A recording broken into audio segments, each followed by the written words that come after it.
Api di Bukit Menoreh. Cerita, Esa Mintarja. Audiobook, novel silat. Bab 165. Dada Kiai Gringsing menjadi berdebar-debar. Sepanjang petualangan yang pernah dilakukan, jarang sekali ia menjumpai orang yang memiliki ilmu serupa ini. Ki Tambak Wedi yang menggetarkan itu pun tidak memiliki kekebalan. Ki Argapati justru pernah terluka, dan sudah barang tentu Sumangkar pun tidak. Namun Panembahan Alit yang juga menyebut dirinya Panembahan tidak bernama ini ternyata tidak dapat dilukai oleh ujung cambuknya. Meskipun oleh pengaruh perasaan sendiri, tandang Panembahan Alit seakan-akan menjadi susut, dan bahkan beberapa kali lawannya berhasil mengenainya, namun tidak ada tanda-tanda bahwa ia akan menghentikan pertempuran itu, atau bahkan tidak ada tanda-tanda bahwa Kiai Gringsing akan berhasil mengalahkannya. Karena itulah, maka setiap orang yang menyaksikan perkelahian itu pun menjadi sangat cemas. Mereka tidak dapat membayangkan apakah yang akan terjadi dengan pertempuran itu. Dengan kemampuannya Kiai Gringsing selalu berhasil menghindari serangan lawannya, sedang lawannya seakan-akan tidak dapat dilukai dengan senjata.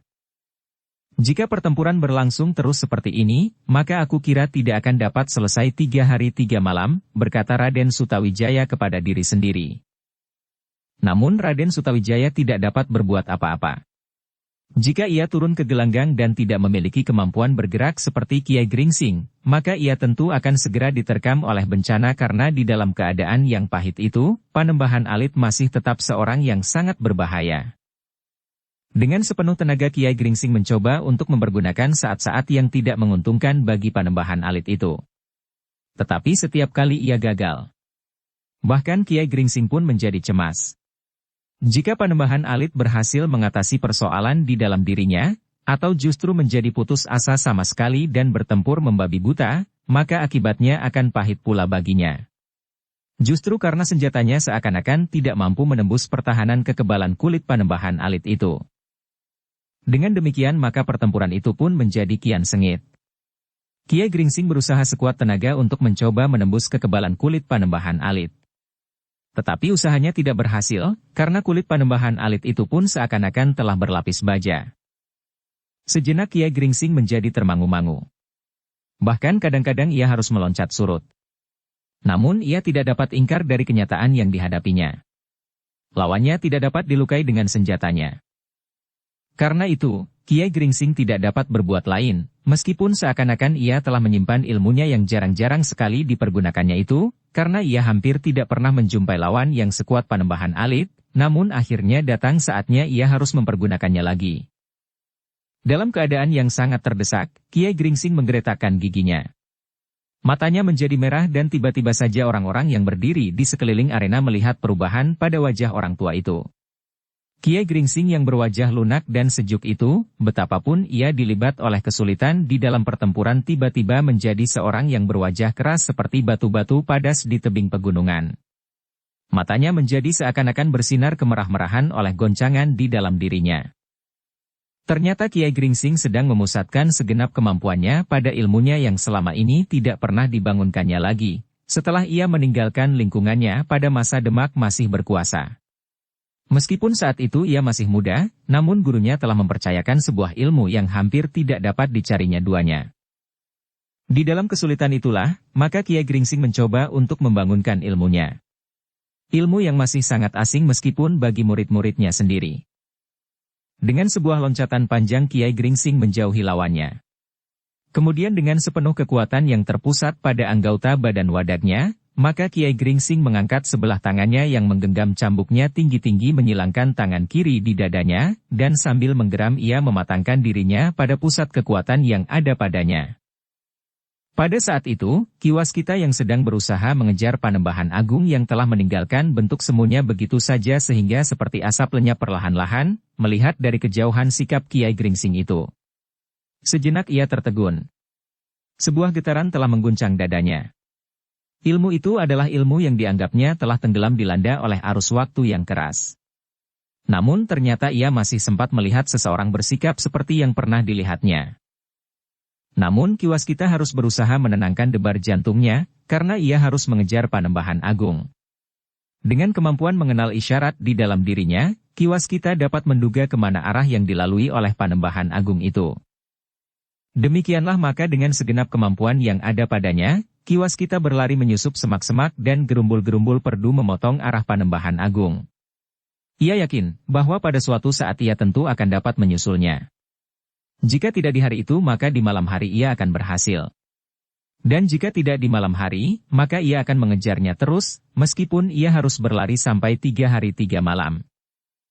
Langkah Ki Waskita terhenti sejenak ketika kakinya menginjak jalan lurus yang meninggalkan padepokan induk di lembah terasing itu. Sejenak ia mengusapkan perhatiannya kepada orang yang sedang dikejarnya. Dan tiba-tiba saja ia meloncat berlari di antara pohon-pohon perdu dan merayap tebing pegunungan.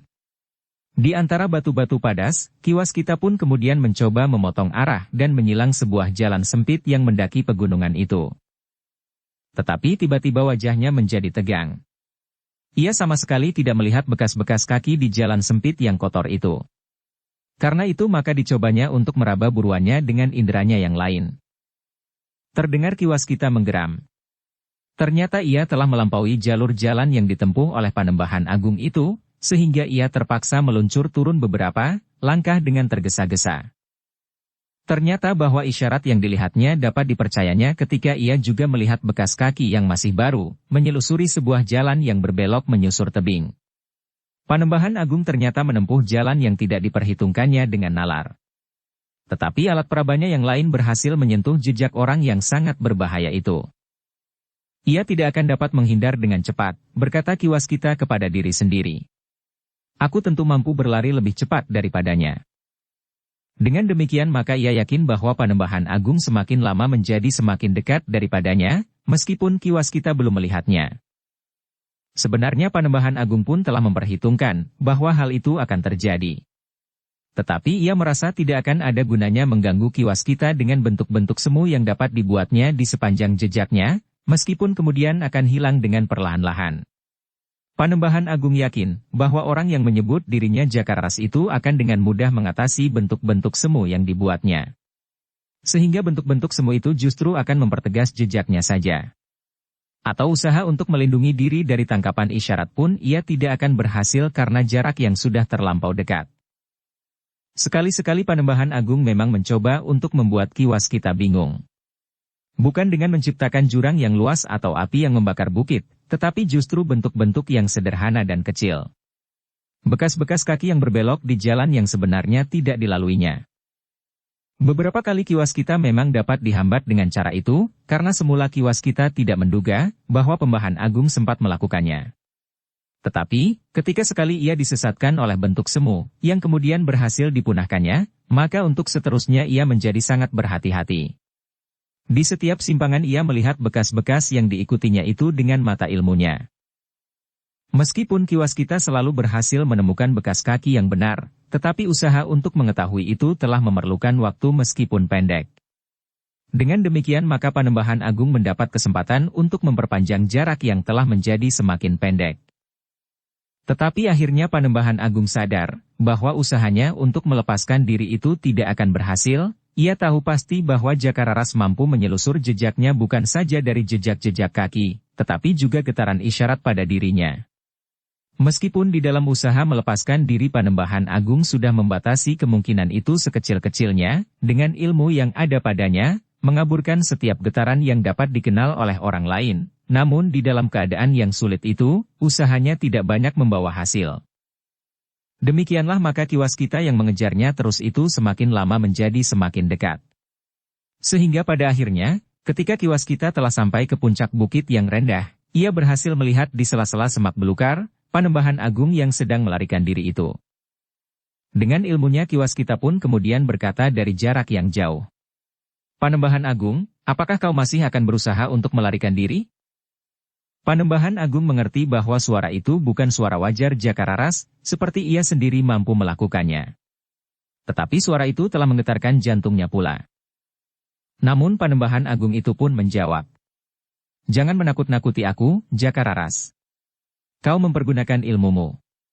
Tetapi sebenarnya kau belum melihat aku. Jakararas tertawa. Katanya. Aku bukan anak kecil lagi Panembahan, seperti juga kau yang sudah berani menyebut dirimu Panembahan, bahkan Panembahan yang agung. Aku tahu bahwa kau memiliki ilmu serupa.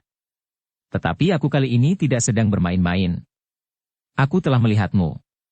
Aku kini berada di puncak bukit kecil yang tebingnya baru kau turuni. Hampir di luar sadarnya, Panembahan Agung berpaling. Dan sebenarnya lah ia melihat seseorang berdiri di atas bukit padas itu. Bukan terbentuk seorang raksasa, tetapi seorang dalam wujudnya yang wajar. Kecil sekali di sela-sela batu-batu besar. Nah, bukankah kau sudah melihat aku? Aku yang sebenarnya. Kau tentu dapat membedakan, apakah yang kau lihat ini bentuk yang sebenarnya atau sekedar bentuk semu saja. Dada Panembahan Agung menjadi berdebar-debar. Ia tahu tenar, bahwa yang berdiri di atas bukit itu adalah Jakararas. Sebenarnya Jakararas, bukan bentuk semu yang diciptakannya. Karena itu untuk beberapa saat ia tidak menyahut. Dicobanya untuk mencari jalan, melepaskan diri dari kejaran Jakararas. Meskipun ia berpengawal saat itu sedang Jaka Paras hanya seorang diri mengejarnya, tetapi ia merasa, bahwa terlampau berat agaknya untuk melawan Jakararas yang sedang didera oleh kemarahan karena anaknya, telah disembunyikannya. Panembahan Agung, berkata Jakararas. Berhentilah. Dan marilah kita berbicara dengan baik. Aku dapat berbuat kasar, tetapi aku pun dapat berbuat lunak. Aku sekarang berdiri sendiri. Anakku yang telah aku ketemukan kembali, tidak ada bersamaku sekarang. Karena itu, jika perlu aku dapat berbuat liar atau buas. Kita memang bukan orang-orang yang berhati sutra. Kita telah ditempa oleh kehidupan yang keras, kasar dan bahkan liar dan buas. Jika selama ini aku menjadi seorang yang seolah-olah baik, lembut, dan lunak, semata-mata untuk kepentingan anakku, karena aku sadar bahwa hidup dengan cara kita, adalah hidup yang dipenuhi dengan kegelisahan dan kecemasan, sehingga karena itu, aku sama sekali tidak menghendaki anakku akan menempuh hidup seperti kehidupan yang pernah kita jalani. Namun agaknya aku salah hitung, ditambah dengan kasih yang berlebih-lebihan dari ibunya, maka anakku menjadi seorang laki-laki yang cengeng, bodoh, dan agak sombong. Aku sendiri sudah menyalurkan ilmu yang ada padaku pada bentuk yang bermanfaat bagi sesama. Melihat masa-masa yang dekat dan jauh di hadapan kita tanpa mendahului dan berusaha merubah takdir dan keharusan. Karena yang aku lihat adalah yang akan terjadi, bukan yang diinginkan terjadi. Namun aku harus mengakui betapa piciknya pengetahuan seseorang. Ternyata bahwa aku tidak mengerti, bahwa pada suatu saat anakku akan hilang, karena akulah yang menganjurkannya untuk ikut berburu supaya ia sedikit memiliki sifat seorang laki-laki. Panembahan Agung menjadi berdebar-debar mendengar kata-kata Jakararas. Ia sadar, bahwa Jakararas tidak hanya sekedar menggertaknya. Ia kenal orang itu di dalam perguruan. Jakararas memang dapat berbuat keras dan kasar, bahkan liar dan buas. Panembahan, berkata Jakararas. Aku menunggu keputusanmu. Sekali lagi aku peringatkan, bahwa aku kini tidak bersama anakku, sehingga jika aku kambuh lagi kepada sifat-sifatku, maka anakku tidak akan menjadi kecewa karena ia tidak melihat bahwa ayahnya bukannya orang yang baik seperti yang dikenalnya. Nah, bersiaplah. Kita akan bertempur dengan cara kita. Kemudian jika aku berhasil mengatasi kekuatan batinmu, maka wadakmu akan hancur menjadi makanan burung gagak, karena aku dapat melampaui kebuasan binatang yang paling buas di hutan. Panembahan Agung masih tetap berdiam diri. Ia seakan-akan telah terjepit pada suatu keharusan untuk bertempur melawan Jakararas. Meskipun ia tidak seorang diri, tetapi agaknya beberapa pengawalnya itu tidak akan berarti apa-apa bagi Jakararas. Tetapi sudah barang tentu bahwa Panembahan Agung bukan seorang pengecut yang menyerah untuk diikat dan dibawa ke Mataram sebagai seorang tawanan.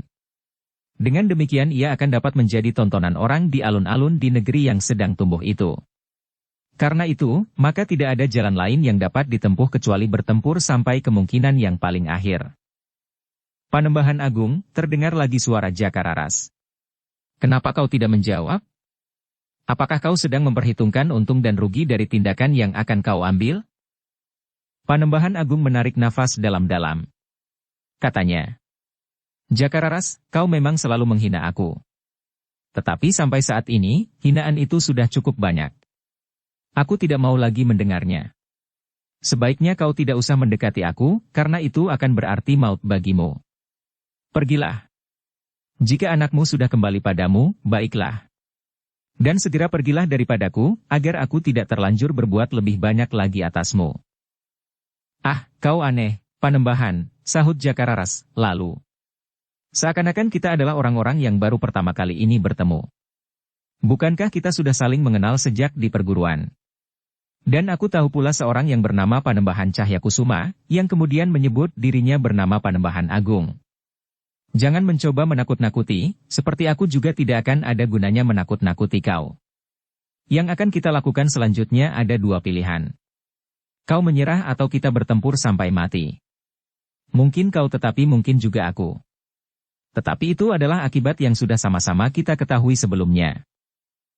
Jika demikian, Jakararas, berkata Panembahan Agung. Kenapa kau masih saja berbicara berkepanjangan tidak ada habis-habisnya? Berbuatlah sesuatu. Sikapku sudah jelas, bahwa aku tidak akan membiarkan diriku menjadi pengewan-ewan di Mataram. Aku tahu bahwa sekarang ini selain kau mencari anakmu, kau juga berada di pihak Mataram. Dan itulah kesalahanku yang pokok, karena aku tidak mengerti bahwa Rudita adalah anakmu, sehingga kehadiranmu di pihak Mataram benar-benar membuat aku kehilangan kesempatan kali ini. Kau sangka tanpa aku Mataram tidak dapat menggilasmu, bertanya Ki Waskita. Mungkin kehadiranku mempercepat saja penyelesaian yang berlangsung seperti sekarang ini. Tetapi tanpa aku pun kau tidak akan banyak berarti, karena di antara mereka terdapat orang-orang yang tidak akan menghiraukan bentuk-bentuk semu yang gila-gilaan itu. Omong kosong, geram Panembahan Agung. Mereka akan kebingungan dan kehilangan pegangan.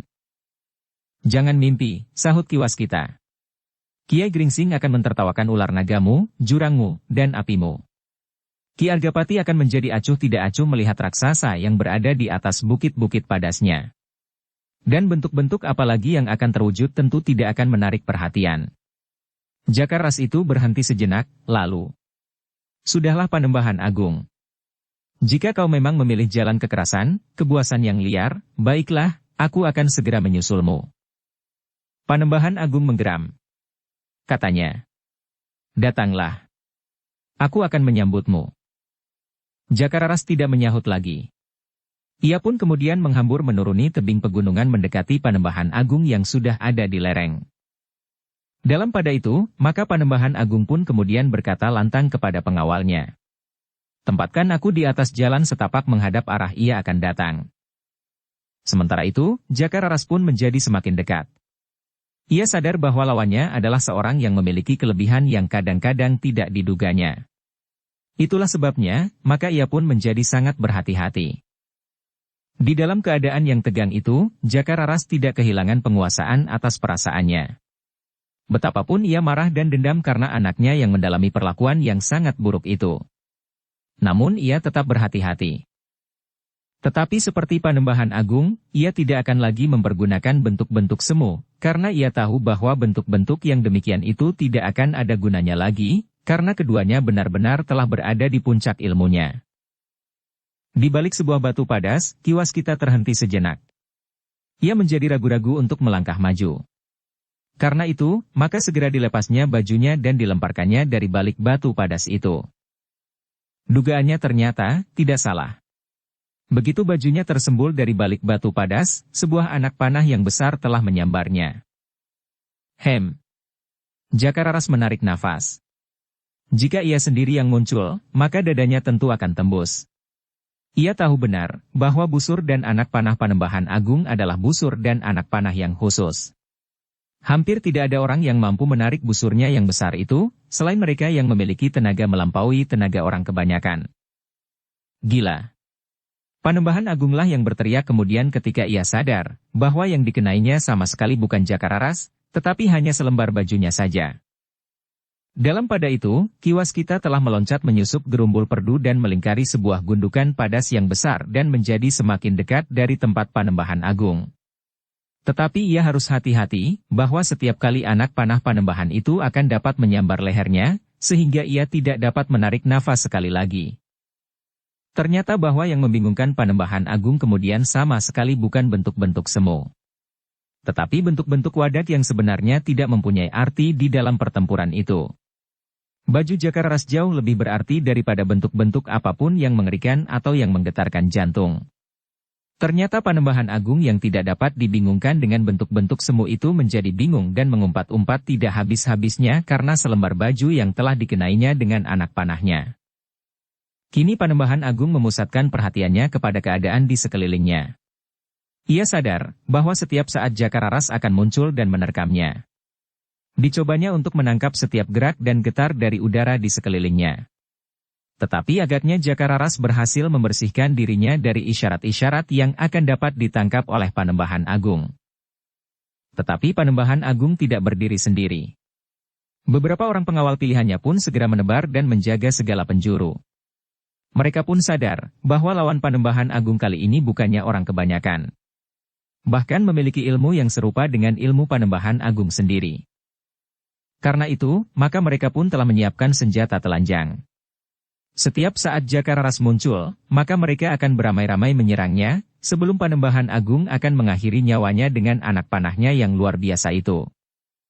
Dalam pada itu, Panembahan Agung yang dijalari oleh perasaan gelisah itu menjadi semakin tidak tenang lagi. Ketika ia melihat sesuatu bergerak di balik segunduk batu padas, maka tiba-tiba saja sebuah anak panah telah meluncur dengan cepatnya, seperti petir menyambar di langit. Batu padas itu seolah-olah meledak karena hantaman anak panah yang besar dan dengan kekuatan yang luar biasa. Segumpal batu padas itu pecah dan berserakan menghambur di sekelilingnya.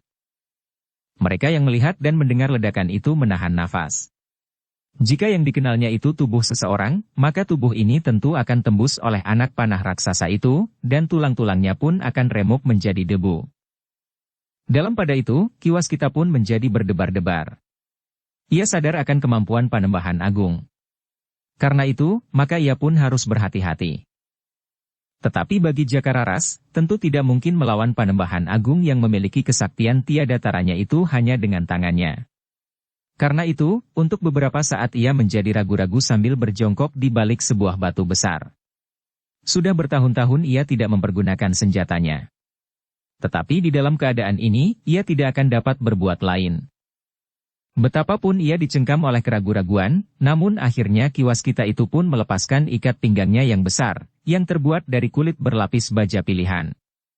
Kemudian diurainya sebuah rantai di bawah ikat pinggangnya dan sebuah cakram kecil bergerigi yang diambilnya dari kantong ikat pinggangnya. Dengan ragu-ragu Jakararas mengaitkan rantainya pada cakram bergerigi itu. Namun akhirnya ia berkata kepada diri sendiri. Di dalam keadaan tanpa pilihan, aku tidak dapat berbuat lain. Aku masih belum ingin mati. Bukan saja karena aku masih harus membentuk anakku, tetapi jika aku mati maka akibatnya akan sangat luas. Panembahan Agung akan menjadi gila, dan orang-orang Mataram dan Tanah Perdikan Menoreh harus menyediakan banyak korban sebelum berhasil membinasakannya.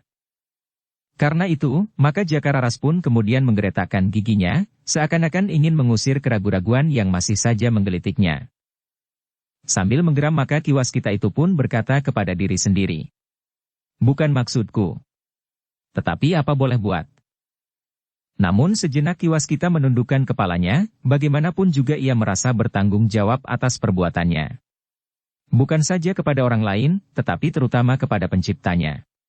Di dalam hatinya ia memohon agar jika perbuatannya itu sesat dari jalan yang telah dipilihnya selama ini, hendaklah diampuninya, karena yang dilakukannya itu semata-mata didorong oleh keinginannya menyelamatkan banyak orang dari kebuasan Panembahan Agung. Sesaat kemudian, maka kiwas kita itu pun membelitkan ikat pinggangnya yang berlapis baja di lengannya, ia dapat mempergunakan ikat pinggangnya itu sebagai perisai menghadapi anak panah Panembahan Agung. Tetapi anak panah itu bukan anak panah biasa, katanya di dalam hati. Namun ikat pinggang ini pun bukan ikat pinggang biasa. Dengan demikian kiwas kita kini sudah siap menghadapi lawannya yang paling berat. Setelah bertahun-tahun kiwas kita menghindarkan diri dari tindakan kekerasan, sehingga anak laki-lakinya sama sekali tidak membayangkan bahwa ayahnya dapat melakukan hal serupa itu, kini terpaksa melakukannya. Mudah-mudahan hanya sekali saja lagi, desisnya. Menjelang kiwas kita mengatur perasaannya dan memantapkan hatinya, maka Kiai Gringsing sudah sampai pada puncak pertempurannya. Tangannya yang menggenggam cemeti itu seakan-akan telah dipenuhi dengan segenap kekuatan yang ada padanya, dan segenap kekuatan cadangan yang mampu dihimpunnya. Pada saat terakhir Kiai Gringsing melihat lawannya, Panembahan Alit pun telah berada pada puncak kemampuannya dalam ilmu kebalnya, sehingga seakan-akan mereka berdua telah sampai pada saat yang menentukan, siapakah yang akan memenangkan pertempuran itu. Rasa-rasanya setiap jantung dari mereka yang berada di seputar arena itu menjadi berhenti berdenyut melihat sikap kedua orang yang sudah sampai pada puncak ilmunya ini. Beberapa saat keduanya masih melakukan gerakan-gerakan kecil, seakan-akan mencari kelemahan pada lawan masing-masing. Namun pada saatnya, keduanya sadar bahwa pertempuran itu sudah mendekati akhirnya, siapapun yang akan binasa. Karena itu, ketika keduanya merasa bahwa mereka telah berada pada puncak kekuatannya, maka keduanya pun mulai mempersiapkan diri untuk membenturkan ilmu masing-masing. Ki Argapati yang memiliki kemampuan yang hampir sempurna itu pun menahan nafasnya. Seandainya kakinya tidak sedang cacat, maka ia akan dapat berbuat serupa. Meskipun di dalam kenyataan terakhir, selagi Kiai Gringsing menghadapi puncak kesulitannya, ternyata mempunyai beberapa kelebihan yang menentukan. Demikianlah lembah yang baru saja hiruk-pikuk oleh pertempuran yang sengit itu justru menjadi hening diam, namun betapa setiap hati dicengkam oleh ketegangan. Sejenak kemudian perlahan-lahan tangan Kiai Gringsing mulai bergerak, sehingga ujung cambuknya mulai berjuntai perlahan-lahan. Ternyata gerakan itu telah menyentuh naluri Panembahan Alit, sehingga ia pun mulai melangkah ke samping. Tetapi ia tidak menunggu lebih lama lagi. Ia ingin perkelahian itu segera berakhir, siapapun yang akan terkapar di tanah. Karena itu, maka ia pun segera mempersiapkan senjatanya. Sejenak ia memandang Kiai Gringsing sambil menggeram. Namun sejenak kemudian maka senjatanya itu pun mulai teracu. Berhentilah segala tarikan malas dan detak jantung ketika tiba-tiba saja Panembahan Alit meloncat menyerang Kiai Gringsing dengan loncatan yang dilambari dengan puncak ilmunya, sehingga bagaikan loncatan petir di langit yang tidak mampu diikuti oleh mata telanjang. Namun Kiai Gringsing pun sudah mempersiapkan dirinya pula. Sekali cambuknya berputar, kemudian sebuah ayunan yang dahsyat telah menyongsong Panembahan Alit yang masih terapung di udara karena loncatannya. Sebuah ledakan cambuk yang menggelegar rasa-rasanya telah mengguncangkan lembah itu. Orang-orang yang ada di sekitar arena itu sebelumnya telah mendengar cambuk itu meledak beberapa kali. Tetapi ledakan yang dilontarkan oleh puncak ilmunya itu rasa-rasanya telah memecahkan selaput telinga. Panembahan Alit masih sempat menggeliat. Namun ia tidak dapat menghindari ujung cambuk Kiai Gringsing yang melecutnya jauh lebih cepat dari lecutan sewajarnya. Terdengar Panembahan Alit menggeram. Tetapi ia masih sempat berdiri di atas kedua kakinya. Bahkan sebuah loncatan lagi yang tidak terduga telah mendorongnya mendekati Kiai Gringsing sambil mengacukan senjatanya. Kiai Gringsing tidak sempat mengelak. Karena itulah maka ia tidak dapat berbuat lain daripada melindungi dadanya dengan lengannya. Betapapun ia berusaha untuk memukul sisi pedang lawannya, namun Panembahan Alit sempat memutar pedangnya, sehingga lengan Kiai Gringsing tersobek karenanya. Terdengar orang tua itu berdesis. Sekilas ia melihat darah mengalir dari luka itu. Namun ternyata bahwa Panembahan Alit mampu bergerak terlalu cepat. Sekali lagi ia meloncat sambil mematukkan senjatanya sehingga Kiai Gringsing kehilangan kesempatan untuk kedua kalinya. Meskipun Kiai Gringsing masih berusaha untuk mencondongkan tubuhnya, namun pedang itu telah tergores di pundaknya. Kiai Gringsing sadar bahwa ia tidak boleh kehilangan kesempatan berikutnya. Jika demikian maka ia akan kehilangan kesempatan untuk seterusnya. Karena itu, maka selagi Panembahan Alit menyiapkan serangan berikutnya, Kiai Gringsing sempat mendahuluinya. Sebuah ledakan cambuk yang dilambari oleh puncak ilmunya telah menggetarkan lembah itu. Tebing-tebing gunung bagaikan bergetar, dan dedaunan yang menguning satu-satu berguguran di tanah. Tetapi rasa-rasanya setiap orang tidak mempercayai penglihatannya. Panembahan Alit masih tetap berdiri tegak dengan senjata di tangannya. Dua ledakan cambuk yang didorong oleh kekuatan yang tiada taranya, itu sama sekali tidak melukai kulitnya selagi Panembahan Alit berada di puncak ilmu kebalnya pula. Sejenak Kiai Gringsing pun menjadi termangu-mangu. Namun ketika Panembahan Alit mulai bergerak, sekali lagi Kiai Gringsing mendahuluinya. Cambuknya meledak sekali lagi tanpa menghiraukan darahnya sendiri yang mengucur dari luka. Panembahan Alit tampak bergoyang sedikit seperti sebatang pohon raksasa yang disentuh angin. Namun sekejap kemudian, ia ternyata masih sempat meloncat menyerang dengan pedang terjulur. Kiai Gringsing sama sekali tidak menyangka bahwa Panembahan Alit masih mampu melakukan serangan yang dahsyat itu. Karena itu, Kiai Gringsing kehilangan kesempatan sekali lagi. Kali ini lambungnya telah sobek oleh senjata Panembahan Alit. Untunglah bahwa ia mempergunakan ikat pinggang kulit yang tebal dan besar, sehingga dengan menyumbatkan kainnya yang dibelitkan pada ikat pinggangnya, Kiai Gringsing dapat mengurangi kucuran darah dan rasa sakit. Tetapi dengan demikian tenaga Kiai Gringsing pun menjadi semakin lemah. Pemusatan ilmunya pun mulai menjadi kabur. Sejenak ia melihat Panembahan Alit masih berdiri tegak di hadapannya. Dengan mata terbelalak Kiai Gringsing melihat bahwa kulit Panembahan Alit benar-benar tidak dapat dilukainya meskipun ia sudah berada di puncak ilmunya. Meskipun demikian, Panembahan Alit itu bagaikan sudah tidak berpakaian lagu. Pakaiannya ternyata telah terbakar oleh ledakan dahsyat dari cambuk Kiai Gringsing yang dilambari oleh puncak ilmu simpanannya. Lembah itu benar-benar telah dicengkam oleh keheningan yang sangat tegang. Semua orang yang berdiri melingkari arena pertempuran yang sangat dahsyat itu tidak dapat menahan kekaguman di dalam hati. Di tengah-tengah arena itu berdiri dua orang yang memiliki kelebihan yang hampir tiada bandingnya. Kiai Gringsing yang melepaskan puncak ilmunya itu telah mampu menimbulkan kekaguman yang sangat. Ternyata ujung cambuknya bukan saja mampu menyayat-nyayat pakaian Panembahan Alit. Tetapi ternyata bahwa bekas cambuk itu bagaikan bara api yang mampu membakar Panembahan itu sehingga menjadi hangus. Namun kekaguman mereka pun kemudian bertumpu kepada kemampuan Panembahan Alit bertahan atas ujung cambuk Kiai Gringsing yang telah membakar pakaiannya itu. Kulitnya yang dilambari oleh ilmu kekebalan itu sama sekali tidak terluka. Meskipun tampak juga jalur-jalur kehitam-hitaman seakan-akan kulit itu telah disengat oleh api. Sejenak Panembahan Alit masih berdiri tegak dengan pedang terjulur. Kemudian tampak Panembahan itu menggerakkan tangannya, siap untuk menusuk perut Kiai Gringsing yang sudah menjadi semakin lemah. Tetapi Kiai Gringsing pun pantang menyerah.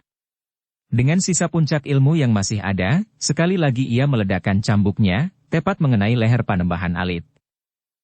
Ternyata ilmu Panembahan Alit masih mampu bertahan.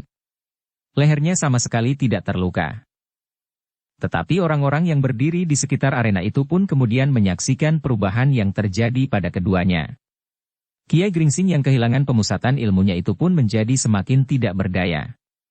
Cambuknya tidak lagi menggetarkan tebing dan meruntuhkan dedaunan. Namun dalam pada itu, orang-orang itu pun melihat tatap mata Panembahan Alit seakan-akan menjadi kosong di dalam keputusasaannya. Ia tidak lagi berpengharapan apapun selain membinasakan lawannya sebelum ia sendiri menyudahi hidupnya di peperangan. Sejenak orang-orang yang berdiri di seputar arena itu menjadi tegang. Mereka melihat Kiai Gringsing melangkah surut.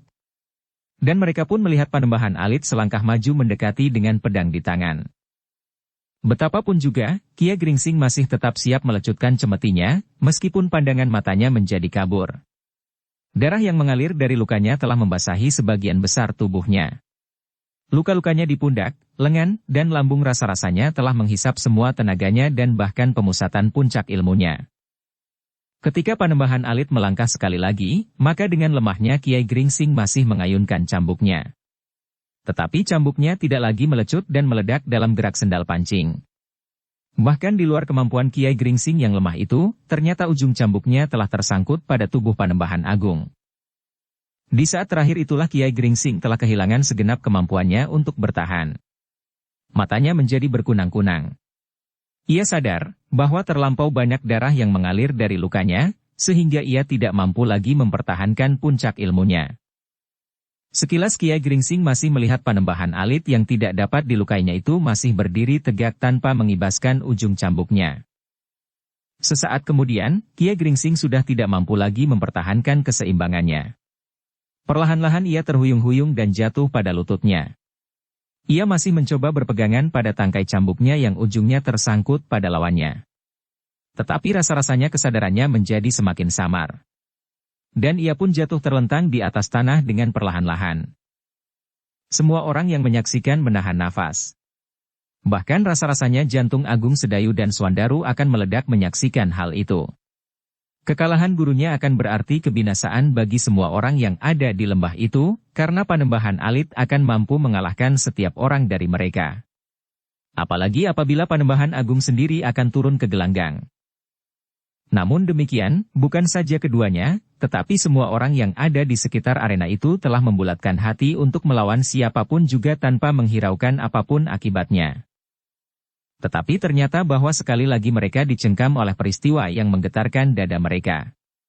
Ternyata demikian Ki Gringsing terjatuh dan berpegangan pada tangkai cambuknya, perlahan-lahan Panembahan Alit pun bagaikan dihisap pula oleh ujung cambuk itu.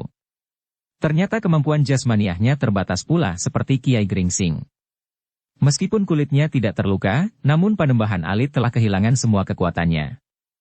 Seperti Ki Gringsing, maka perlahan-lahan Panembahan Alit pun terjerembab jatuh di atas tanah. Mereka yang mengerumuni arena itu melihat, segumpal darah yang kehitam-hitaman meloncat dari mulut Panembahan Alit itu. Sejenak orang-orang di sekitar arena itu terdiam mematung, namun Ki Argapati pun segera menyadari bahwa ia harus berbuat sesuatu. Karena itu, maka dengan tergesa-gesa ia mendekati Ki Gringsing yang sudah terbaring diam. Dilekatkannya telinganya di dada orang tua itu.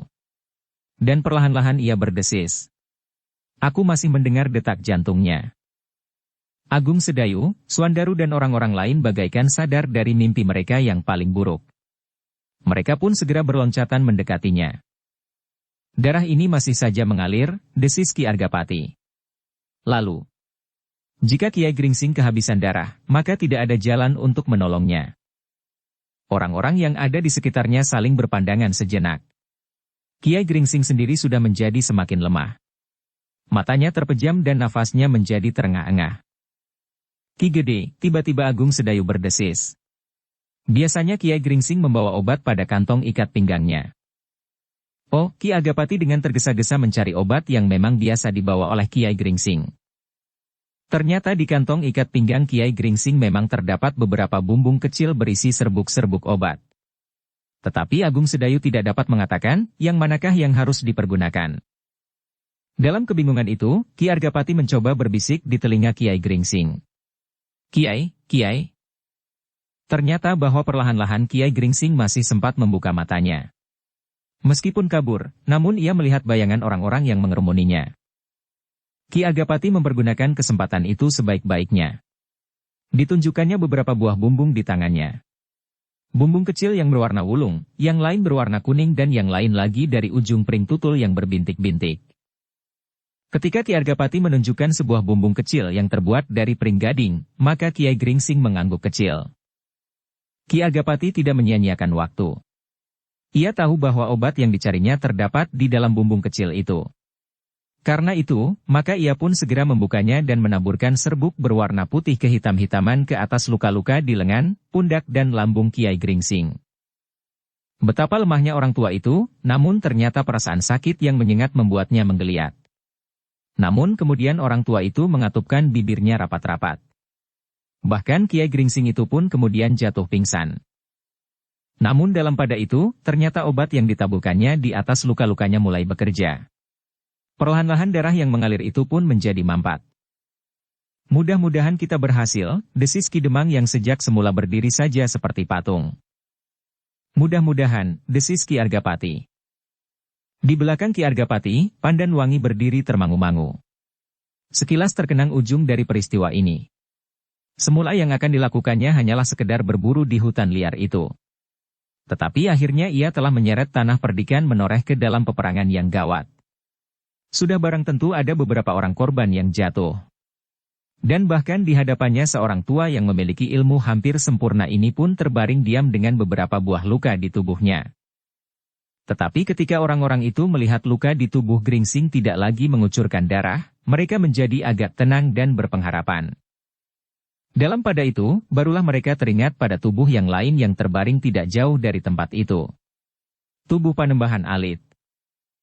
Prastawa yang pertama-tama menyentuh tubuh itu, menarik nafas dalam-dalam sambil berkata, "Ia sudah meninggal." Ki Argapati mengerutkan keningnya. Orang-orang yang lain telah menyibak.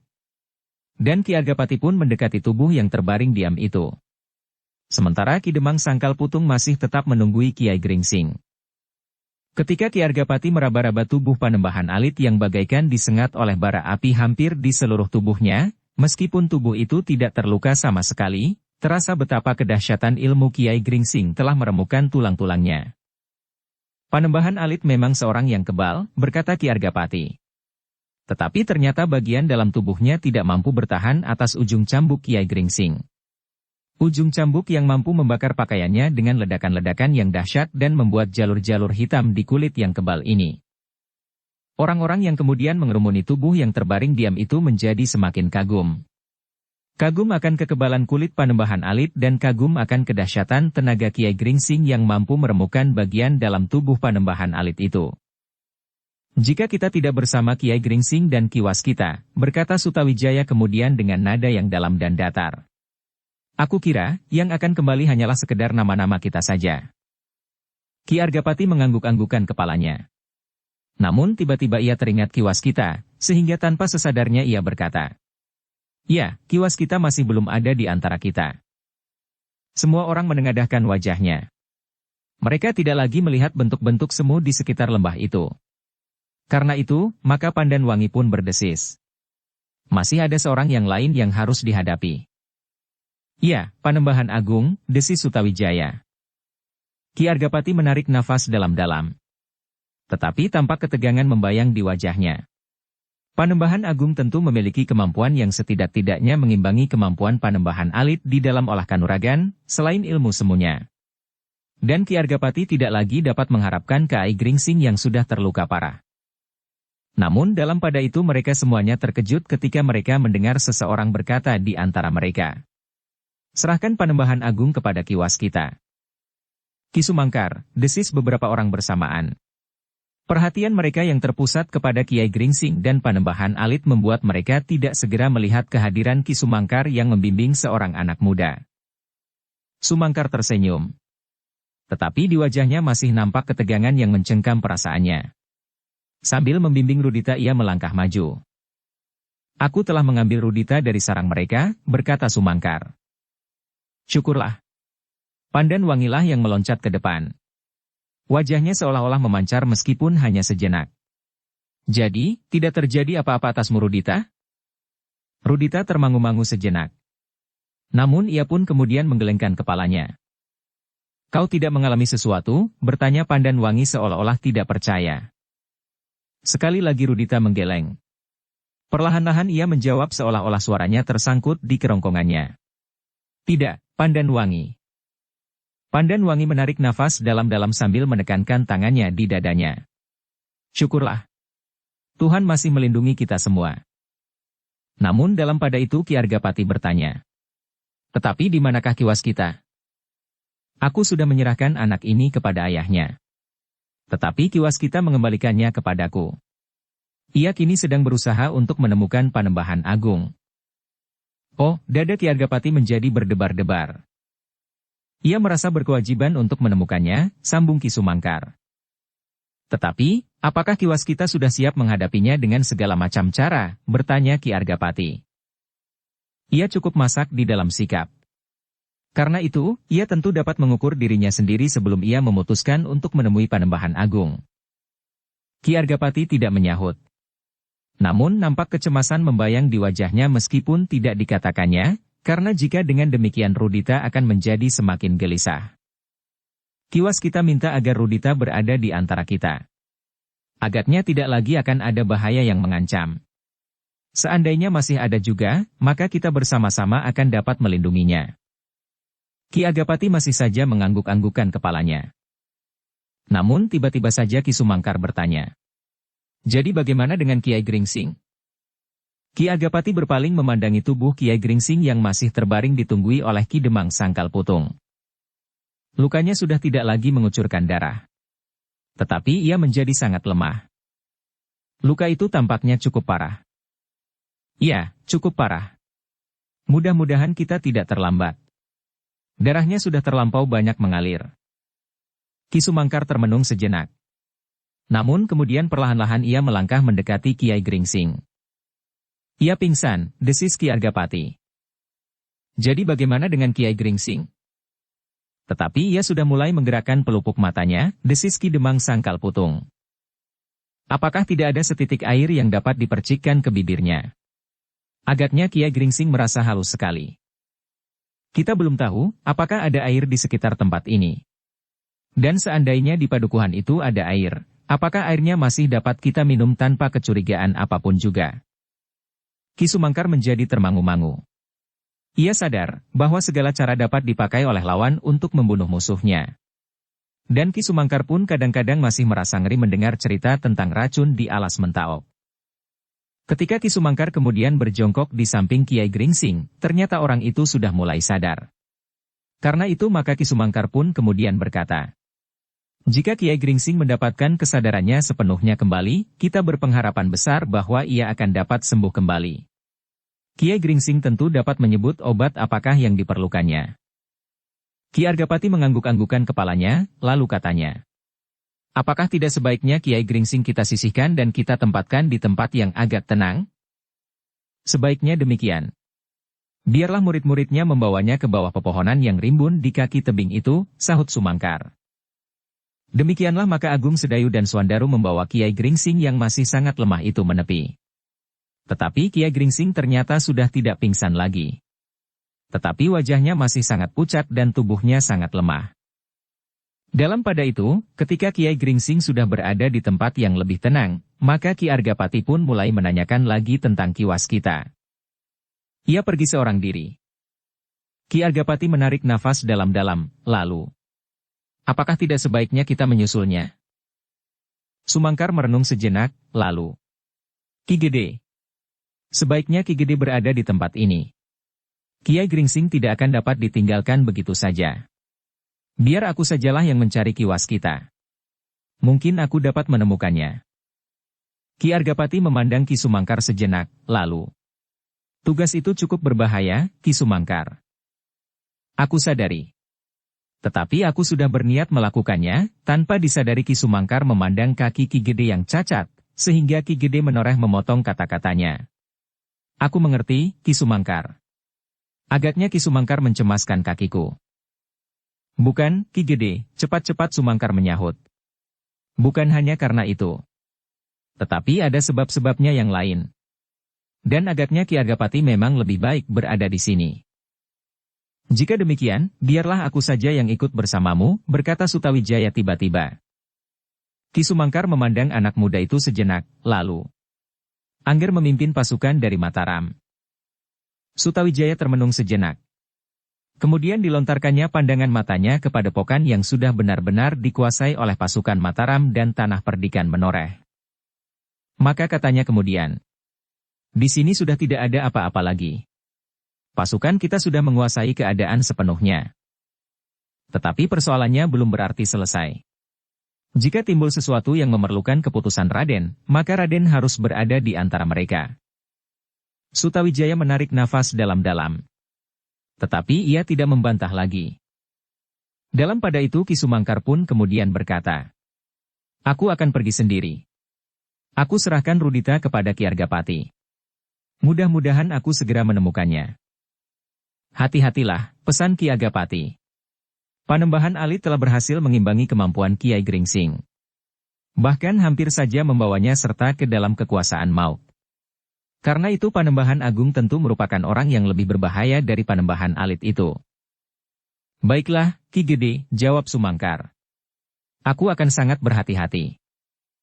Demikianlah maka Ki Sumangkar pun meninggalkan para pemimpin pasukan Mataram dan Tanah Perdikan menoreh yang sedang menunggui Kiai Gringsing.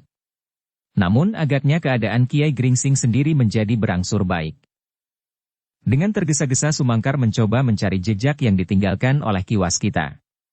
Karena Ki Waskita tidak berusaha untuk menghilangkan jejaknya, maka Ki Sumangkar dapat melihat dengan jelas ranting-ranting yang patah, rerumputan yang terinjak kaki dan jejak-jejak kaki di atas tanah berdebu di sela-sela batu padas. Sementara itu, Panembahan Agung masih menunggu. Beberapa orang pengawalnya yang menebar dengan penuh kewaspadaan mengawasi segala penjuru. Setiap saat Ki Waskita yang juga disebut Jakararas itu dapat meloncat menyerang. Ki Waskita sendiri tidak berani bertindak dengan tergesa-gesa. Ia pun menyadari bahwa Panembahan Agung bukan orang yang dapat diabaikan kemampuannya, meskipun Jakararas sendiri memiliki bekal yang cukup untuk melawannya. Panahnya dan kekuatan busurnya yang besar, merupakan senjata yang sangat dahsyat. Jika anak panah itu berhasil menyentuh tubuhnya maka tulang-tulangnya pun akan menjadi lumat karenanya. Karena itu kiwas kita harus memperhitungkan sebaik-baiknya, apakah yang harus dilakukannya.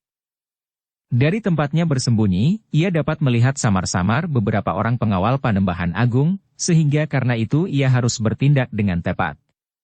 Jika pengawalnya itu dapat mengetahui bahwa ia bersembunyi di balik gerumbul atau batu, maka Panembahan Agung tentu akan menghancurkan batu atau membakar gerumbul itu dengan panahnya yang besar sekali itu. Sejenak kiwas kita mencari cara yang paling baik dilakukan. Ia pun sadar bahwa para pengawal Panembahan Agung itu tentu bukan orang-orang kebanyakan pula. Mereka tentu dipilih di antara pengawal yang lain. Panembahan Agung sendiri menjadi sangat tegang. Sudah beberapa lama ia menunggu. Rasa-rasanya bahkan sudah terlampau lama. Tetapi kiwas kita masih belum berbuat sesuatu. Tetapi kiwas kita tidak dapat dipancingnya keluar. Panembahan Agung sadar bahwa kiwas kita yang dikenalnya bernama Jakaras itu pun mempunyai perhitungan yang masak pula.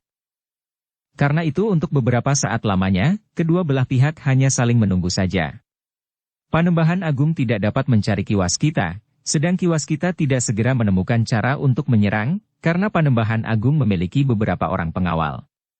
Jika ia menyerang juga, maka kedatangannya tentu sudah diketahui sebelumnya, dan anak panah Panembahan Agung akan menghujaninya tanpa kesempatan untuk mengelak sama sekali. Dalam pada itu, Sumangkar pun menjadi semakin dekat pula dengan arena ketegangan yang senyap itu. Dari puncak bukit ia mencoba memandang ke tebing seberang. Sejenak Sumangkar merenung. Ia tahu pasti bahwa jejak kiwas kita berhenti untuk sesaat di tempat itu. Tiba-tiba dadanya menjadi berdebar-debar. Di lereng, ia melihat beberapa buah bintik yang bergerak-gerak. Ia melihat beberapa orang yang berdiri dan berjalan-jalan hilir mudik. Apakah mereka itu Panembahan Agung dengan pengawalnya? Bertanya Sumangkar di dalam hati. Tetapi Sumangkar tidak yakin akan penglihatannya. Kadang-kadang ia masih saja ragu-ragu bahwa ia melihat bentuk semu yang sebenarnya sama sekali tidak ada. Karena itu untuk beberapa saat Sumangkar tidak melanjutkan langkahnya. Ia masih menunggu, apakah sebenarnya yang dilihatnya itu. Sementara itu, kiwas kita yang masih saja bersembunyi di balik sebuah batu, tiba-tiba mengangguk-anggukan kepalanya. Sejengkal ia bergeser. Dilihatnya seseorang yang berdiri beberapa langkah daripadanya, menghadap ke arah yang lain. Ketika dengan hati-hati ia menjenguk semakin jauh, dilihatnya orang yang lain lagi dengan senjata telanjang di tangannya. Tiba-tiba saja kiwas kita bertekad untuk mulai. Ia tidak dapat berada di balik batu untuk waktu yang tidak terbatas. Apapun yang terjadi, ia sudah bertekad untuk melawan Panembahan Agung sejadi-jadinya. Sejenak ia memusatkan kemampuan lahir dan batinnya. Sekali lagi ia memohon kepada penciptanya, agar ia mendapatkan petunjuk, apakah yang harus dilakukannya. Dalam pada itu, para pengawal Panembahan Agung itu pun tiba-tiba terkejut ketika mereka melihat seseorang yang merunduk dari balik sebuah batu dan hilang di belakang semak-semak. Sejenak mereka termangu-mangu. Namun kemudian salah seorang dari mereka berdesis. Aku melihat sesuatu bergerak di balik gerumbul itu. Ya. Aku juga, sahut yang lain. Kita lihat, siapa yang berada di balik gerumbul itu. Jika benar yang kita lihat itu seseorang, maka tentu orang yang sedang kita tunggu itulah. Dengan hati-hati keduanya mendekati gerumbul itu. Beberapa langkah kemudian mereka berpencar. Mereka ingin mencapai orang yang bersembunyi itu dari dua arah. Namun agaknya orang yang bersembunyi itu telah melihat keduanya lebih dahulu, karena tiba-tiba saja orang itu pun merunduk berlari meninggalkan gerumbul itu ke gerumbul yang lain.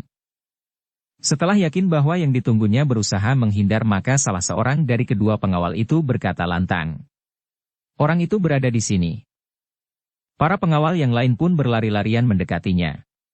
Dengan tegang pengawal itu menunjuk sebuah gerumbul perdu yang rimbun sambil berkata. Kepung gerumbul perdu itu. Dalam pada itu, Panembahan Agung pun menjadi tegang.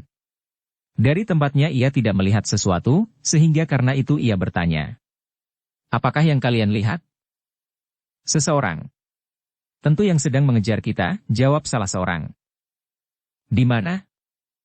Ia berlari dari balik batu besar itu, kemudian bersembunyi di balik gerumbul-gerumbul. Kita akan mengepungnya, agar orang itu tidak dapat lolos lagi. Panembahan Agung menjadi ragu-ragu. Tetapi ia berkata. Giringlah orang itu mendekat, agar aku dapat melumatkannya dengan anak panahku. Baik, Panembahan. Tetapi hati-hatilah. Ia bukan orang kebanyakan. Jika kalian tidak berhasil, berilah aku tanda sebelum kalian semuanya punah oleh ilmunya. Para pengawalnya itu pun kemudian berdiri dalam sebuah lingkaran mengepung sebuah gerumbul yang rimbun. Selangkah demi selangkah mereka maju, sedang Panembahan Agung pun sudah siap dengan anak panahnya.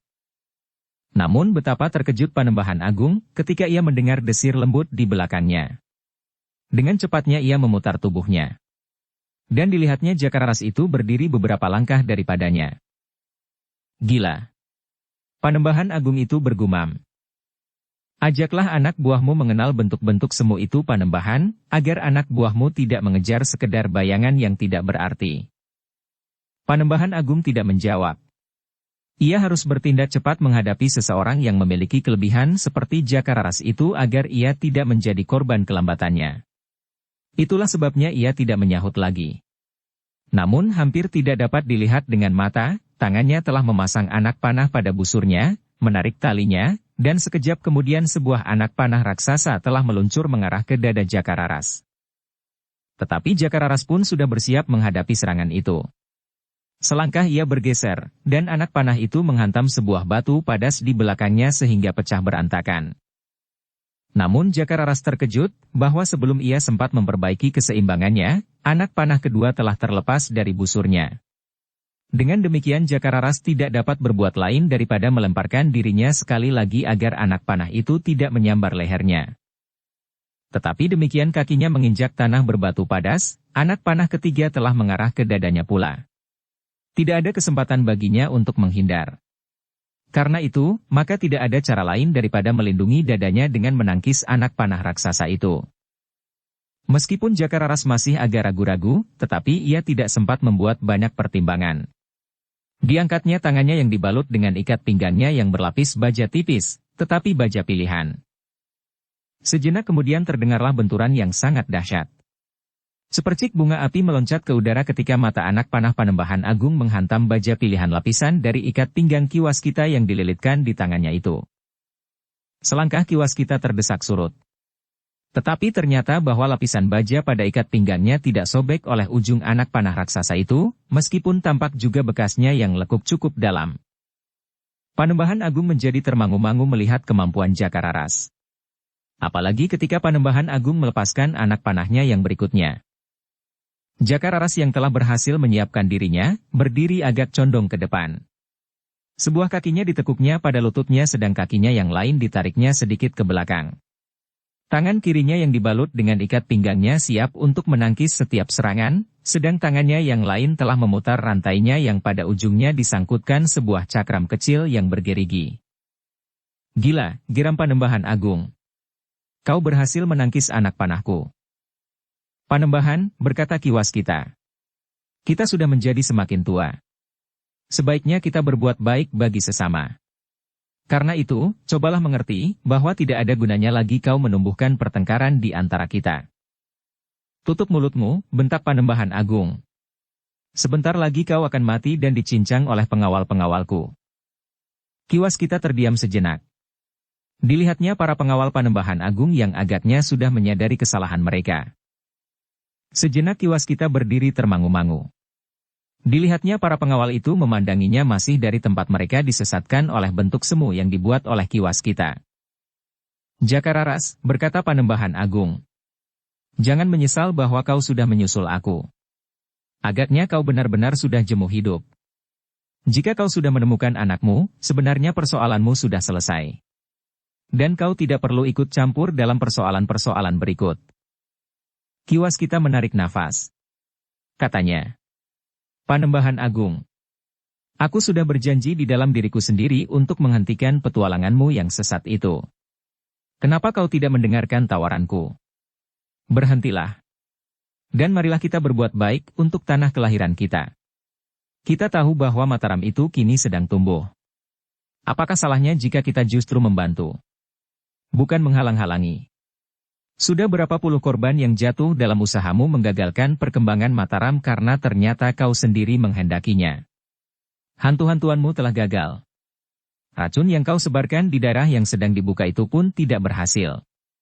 Kemudian kau mencoba membenturkan Pajang dan Mataram ketika Senapati Pajang di daerah selatan ini, Untara, sedang melangsungkan perkawinannya. Yang terakhir kau berusaha menutup daerah yang seharusnya sedang berkembang itu dari dunia luar. Nah, kenapa kau tidak berpikir untuk menghentikan usahamu yang selalu gagal itu? Jakararas, jawab Panembahan Agung. Setiap orang tentu mempunyai cita-cita. Aku pun mempunyai cita-cita. Apakah yang akan aku dapatkan jika Mataram menjadi ramai dan bahkan menjadi sebuah negeri? Aku hormat kepada Ki Gede Pemanahan, tetapi aku membenci Sutawijaya dalam segala bentuknya. Ia adalah putra angkat Sultan Pajang. Seharusnya ia tunduk kepada semua perintah ayah angkatnya, karena Sultan Pajang bukan saja ayah angkatnya, tetapi juga guru dan rajanya. 3 kedudukan yang seharusnya memaksa Sutawijaya itu untuk tidak berbuat khianat kepada Pajang. Tetapi apa yang dilakukannya? Ia membuka Mataram dengan tujuan yang tidak baik. Ia ingin menghisap kebesaran Pajang ke Mataram. Dan yang terakhir, ia telah menodai seorang gadis yang dipersiapkan untuk menjadi istri Sultan Pajang itu sendiri. Yang seharusnya menjadi ibunya. Jakararas mengerutkan keningnya. Namun kemudian katanya, setiap orang dapat memandang Sutawijaya yang bergelar Mas Ngabehi Loring Pasar itu dari seginya masing-masing. Dan kau memandang dari segi yang buram. Tetapi demikian juga setiap orang berhak menyebut Sultan Pajang dengan semua kelebihan dan kekurangannya sehingga memaksa Sutawijaya untuk berbuat sesuatu. Apakah bedanya soal tingkah Sutawijaya itu dengan yang sedang aku lakukan? Kita masing-masing ingin mengambil alih kekuasaan Pajang. Dan kita masing-masing mempunyai cara kita sendiri. Panembahan Agung, berkata Jakararas. Apakah sebenarnya Sutawijaya itu sudah melakukan seperti yang kau katakan? Alas Mentaok sudah resmi diserahkan kepadanya oleh ayahandanya Sultan Pajang. Apakah salahnya jika ia membuka hutan itu dan kemudian mengusahakannya menjadi negeri yang ramai? Kau jangan berpura-pura bodoh, Jakararas. Aku tahu kau memiliki ketajaman penglihatan lahir dan batin. Kau bukan saja mampu membuat uraian atas peristiwa-peristiwa yang terjadi, kemudian membuat kesimpulan berdasarkan perhitungan. Tetapi kau juga mampu melihat dari segi yang lain dari perhitungan nalarmu. Nah, karena itu jangan mencoba membodohkan diri sendiri. Hanya karena prasangka buruk saja kau berpendapat demikian, Panembahan Agung, yang juga bergelar Panembahan Cahyakusuma dan pernah menyebut dirimu sendiri dengan Panembahan Panjer Bumi atau barangkali masih ada sebutan-sebutan lain. Seharusnya kau tidak usah berprasangka demikian. Biarlah Mataram berkembang. Kau memiliki kemampuan tiada bandingnya. Tetapi jiwamu adalah jiwa penjilat kecil yang sama sekali tidak bercita-cita selain menggantungkan diri kepada orang lain. Kenapa kau tidak ingin berbuat sesuatu yang dapat mengangkat derajatmu? Kenapa kau sekedar menerima nasibmu yang buruk itu? Setiap orang dapat bercita-cita setinggi bintang. Tetapi tidak setiap orang sampai hati berbuat onar seperti kau. Mengorbankan orang lain dan bahkan meletakkan beban tanpa hitungan.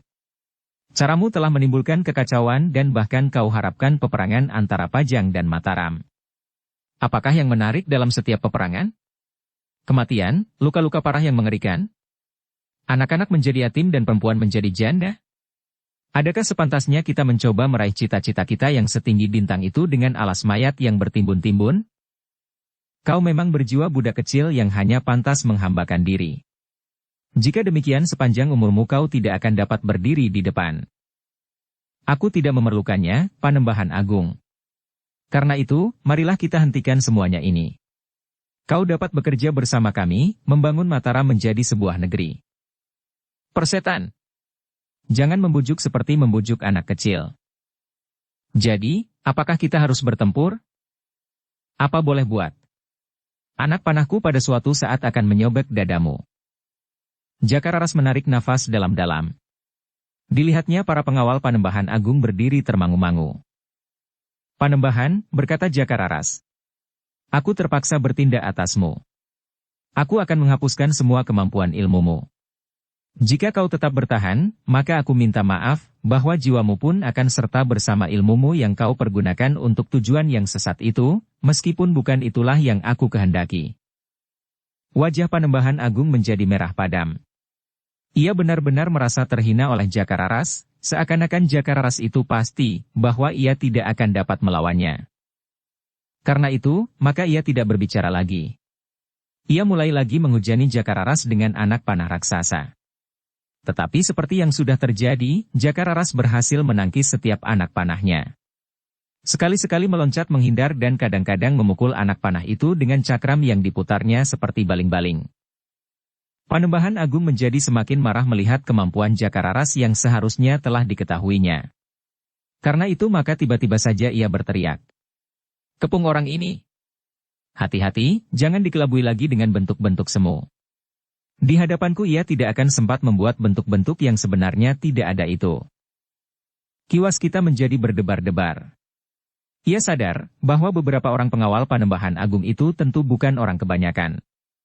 Jika mereka bersama-sama menyerangnya, maka ia akan menjadi agak bingung juga.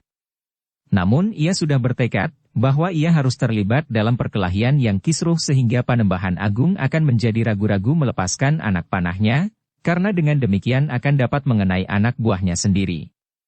Atau ia justru harus langsung menyerang Panembahan Agung dalam jarak yang pendek, sehingga Panembahan Agung tidak sempat lagi melepaskan anak panah itu ke arahnya. Dan agaknya cara yang kedua itulah yang condong akan diambil oleh Jakararas. Dengan tangkasnya ia meloncat maju sambil menangkis setiap serangan yang menghujaninya. Semakin lama semakin dekat. Ternyata bahwa ikat pinggangnya benar-benar memiliki kekuatan yang mengagumkan, sehingga ia tidak lagi mencemaskannya, bahwa ikat pinggang itu akan menjadi hancur. Dalam pada itu, para pengawal Panembahan Agung pun mulai bergerak. Mereka sudah mendengar perintah yang diberikan oleh pemimpinnya, sehingga mereka sudah tidak ragu-ragu lagi untuk bertindak. Tetapi sebelum mereka sempat berbuat apa-apa, mereka pun terkejut ketika mereka mendengar seseorang berkata, "Hi, Kisanak. Jangan ganggu Jakararas. Marilah kita membuat arena permainan sendiri." Para pengawal itu pun berpaling. Dilihatnya seseorang muncul dari balik gerumbul-gerumbul perdu di belakang mereka. Sejenak para pengawal itu termangu-mangu. Namun kemudian salah seorang berkata, "Biarkan bentuk semu itu. Lawan Panembahan Agung yang licik itu tentu akan mencoba menahan kita di sini, agar ia tidak menjadi bingung karena ia harus melawan kita bersama-sama." "Lihatlah dengan saksama," berkata orang itu. "Ini bukan sekedar bentuk semu. Sebenarnya lah kau melihat seseorang yang berdiri di sini." Tetapi para pengawal itu menjadi ragu-ragu. Sementara Panembahan Agung hampir tidak mendapat kesempatan untuk membantu mereka, karena Jakararas berloncatan semakin mendekatinya. "Jangan hiraukan," sekali lagi seorang pengawal berdesis. "Yang pasti, Jakararas itu sajalah yang harus kita binasakan." Para pengawal itu pun kemudian tidak menghiraukan lagi orang yang berdiri di depan gerumbul-gerumbul perdu itu. Dengan tergesa-gesa mereka pun kemudian siap untuk menerjunkan diri melawan Jakararas yang sedang bertempur melawan Panembahan Agung. Namun dalam pada itu, tiba-tiba saja salah seorang pengawal itu pun memekik tertahan. Ternyata senjata orang yang berdiri di depan gerumbul itu telah menyambar lengannya, sehingga lengannya itu pun tersobek karenanya. "Hi," salah seorang kawannya berdesis. "Apakah kau benar-benar terluka, atau sekedar penglihatanku?" Orang yang terluka itu terdorong beberapa langkah dan bersandar pada sebuah batu padas yang besar sambil menggeram. "Setan! Ia benar-benar melukai tanganku. Nah, kalian harus percaya bahwa aku bukannya sekedar bentuk semu. Trisulaku telah berhasil menyobek lengan itu, dan sebentar lagi, dada kalian pun akan berlubang karenanya." Meskipun demikian para pengawal itu masih termangu-mangu sejenak sehingga mereka tidak segera melibatkan diri dalam perkelahian. "Hi, siapakah orang itu?" Panembahan Agung yang sempat memperhatikan dengan seksama itu pun bertanya ketika ia sekilas melihat seseorang yang bersenjata sebuah trisula yang diikatkan pada ujung rantai, hampir seperti cakram bergerigi Jakararas. "Ki Sumangkar. Kiwas kitalah yang menjawab. Ia akan menghancurkan pengawalmu." "Apakah kalian seperguruan di dalam olah kanuragan setelah kita berpisah dari perguruan kita itu?" bertanya Panembahan Agung. "Ya. Kami seperguruan. Guru kami adalah tuntunan keadilan sehingga kami harus bekerja bersama melawanmu dan para pengawalmu kali ini." Panembahan Agung menjadi semakin marah sehingga rasa-rasanya dadanya akan meledak karenanya. Sambil menyerang Jakararas dengan anak panahnya ia berteriak, "Bunuhlah orang itu. yang berdiri di hadapan kalian itu bukannya bentuk semu. Tetapi ketika para pengawal itu mulai menyadari sepenuhnya akan keadaan mereka, maka seorang lagi di antara mereka telah berteriak kesakitan. Trisula Kisumangkar benar-benar telah menyambar lambung salah seorang dari mereka. Yang lain tidak membiarkan Kisumangkar mendahului lagi. Mereka pun segera menyerangnya hampir berbareng dengan senjata masing-masing. Tetapi mereka tidak segera dapat mendekat. Kisumangkar memutar rantai yang berujung Trisula dan Trisula yang lain di tangan kirinya. Dengan demikian, maka di antara mereka, Kisumangkar dan para pengawal Panembahan Agung itu pun segera timbul pertempuran yang sengit. Kisumangkar harus melawan beberapa orang sekaligus yang mengepungnya rapat-rapat. Tetapi mereka tidak dapat dengan mudah menyerang Kisumangkar yang mempunyai senjata yang aneh itu. Meskipun demikian, karena jumlah mereka berlipat banyaknya, maka Kisumangkar pun akhirnya harus berusaha melepaskan diri dari kepungan yang rapat itu. Untunglah bahwa di sekitarnya terdapat pohon-pohon perdu, sehingga Kisumangkar dapat memanfaatkannya sebaik-baiknya. "Licik," teriak salah seorang pengawal Panembahan Agung. "Kau tidak bertempur secara jantan." "Kenapa?" bertanya Kisumangkar. "Kau berlari-lari melingkar-lingkar di seputar gerumbul-gerumbul perdu. Bukan begitu caranya seorang laki-laki bertempur." "Maaf, aku akan bersikap jantan terhadap orang-orang yang bersikap jantan pula. Jika salah seorang dari kalian siap untuk berperang tanding, aku akan melayaninya dengan jantan." Sejenak para pengawal itu tidak menjawab. Namun sejenak kemudian salah seorang dari mereka berteriak, "Aku menantangmu. Marilah kita bertempur dengan jantan." "Aku tidak membawa saksi," sahut Kisumangkar sambil memutar senjatanya. "Pengecut. Aku mempunyai firasat bahwa kalian akan menjebak aku. Perang tanding itu sendiri adalah suatu cara yang licik dan pengecut. Jangan banyak bicara." Di luar dugaan mereka, Kisumangkar menjawab, "Baik." Dan Kisumangkar pun tidak berbicara lagi. Tetapi ia masih mempergunakan caranya. Sekali-sekali ia menyusup di balik batang-batang perdu, kemudian berlari-lari dan dengan tiba-tiba ia menyerang dengan garangnya. Di antara gerumbul-gerumbul yang rimbun itu, sulitlah untuk dapat mengepungnya dan kemudian menyerang bersama-sama dari banyak arah. Selagi Kisumangkar bertempur dengan sengitnya, maka Panembahan Agung pun mengerahkan segenap kemampuannya untuk membinasakan Jakararas. Tetapi anak panahnya seakan-akan tidak banyak berarti lagi. Jakararas mempunyai perisai yang dapat memunahkan serangan-serangan anak panah Panembahan Agung. Bahkan semakin lama Jakararas justru menjadi semakin dekat. "Kau tidak akan dapat lari lagi, Panembahan. Aku tahu bahwa kau terikat pada tempatmu itu." "Persetan." Terdengar Jakararas tertawa. Suaranya dalam dan datar. Katanya, "Sekali lagi aku tawarkan kepadamu, hentikan semua kegiatanmu." "Syaratnya?" tiba-tiba Panembahan Agung bertanya.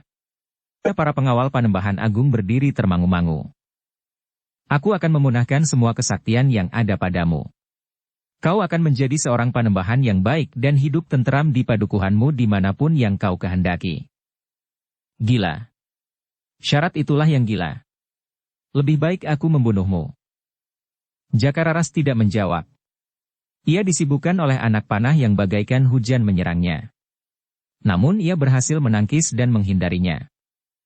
Betapapun banyaknya persediaan anak panah pada Panembahan Agung, namun semakin lama menjadi semakin susut juga, sejalan dengan kecemasan yang semakin mengguncangkan dadanya. Apalagi karena ia sadar bahwa tidak akan banyak gunanya lagi ia melepaskan anak panah itu kepada lawannya. Apabila sekilas ia melihat kepada pertempuran yang berlangsung antara pengawalnya melawan Sumangkar, maka ia tidak mendapat gambaran sama sekali, siapakah yang akan dapat menang. Setiap kali Sumangkar berlari bersembunyi di balik batang-batang perdu yang rimbun. Kemudian dengan tiba-tiba saja ia menyerang lawan-lawannya yang sedang mencarinya. Setiap kali justru ialah yang berhasil melukai lawannya, sehingga kekuatan para pengawal itu pun semakin lama menjadi semakin berkurang. Sekali lagi, Panembahan Agung menggeram. Ia tidak dapat mengelakkan kenyataan itu. Yang terjadi bukannya sekedar bentuk-bentuk semu yang dilontarkan oleh Jakararas. Tetapi yang terjadi adalah sebenarnya terjadi. Pengawalnya tidak segera dapat mengalahkan lawannya, sehingga karena itu mereka tidak akan segera dapat membantunya. Karena itu, maka Panembahan Agung pun tidak lagi ingin berbuat setengah-setengah. Ia sudah melepaskan ilmunya yang dahsyat dengan membingungkan lawannya. Tetapi ternyata di antara lawan-lawannya itu terdapat orang yang memiliki kemampuan yang serupa. Dengan demikian maka Panembahan Agung pun berusaha untuk sampai kepada puncak ilmunya.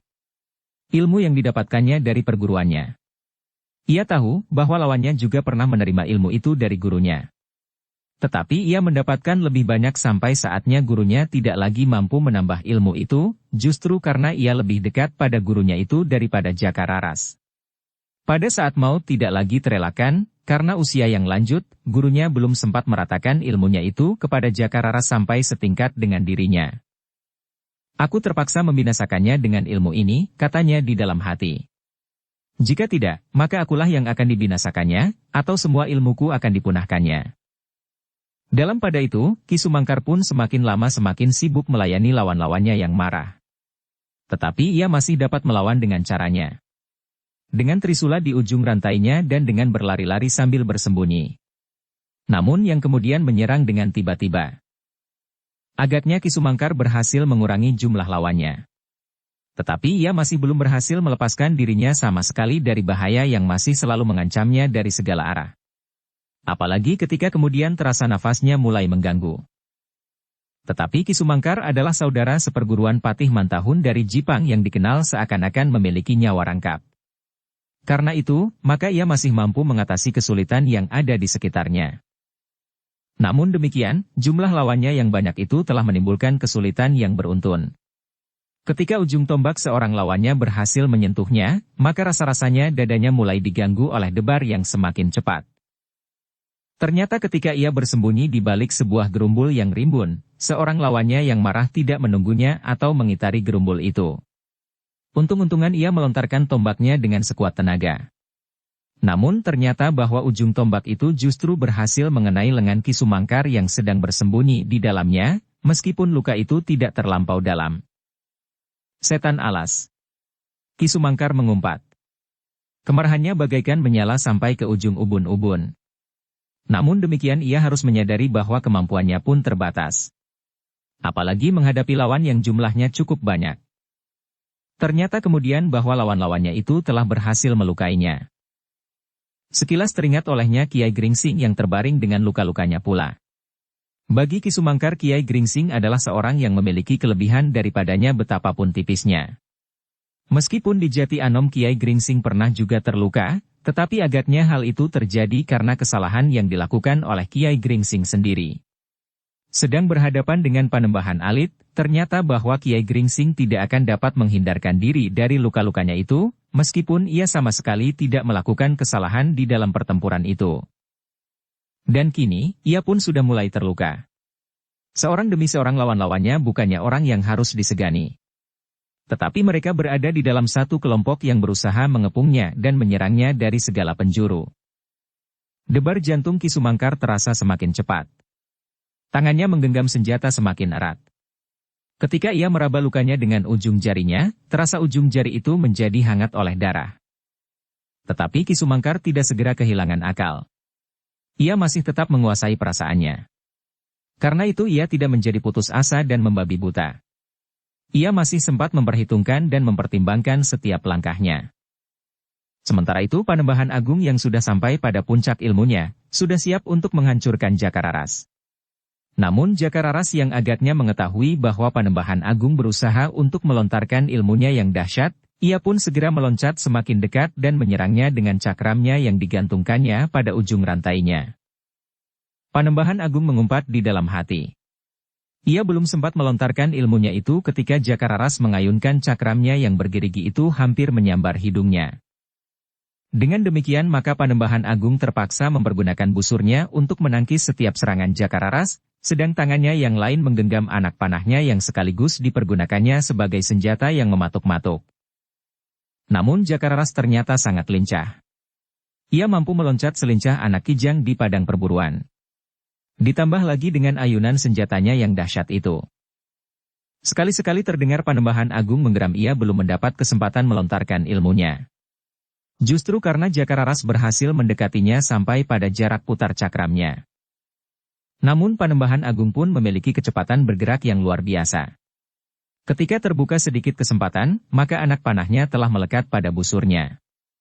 Dalam jarak yang sangat pendek Panembahan Agung membidikkan anak panahnya.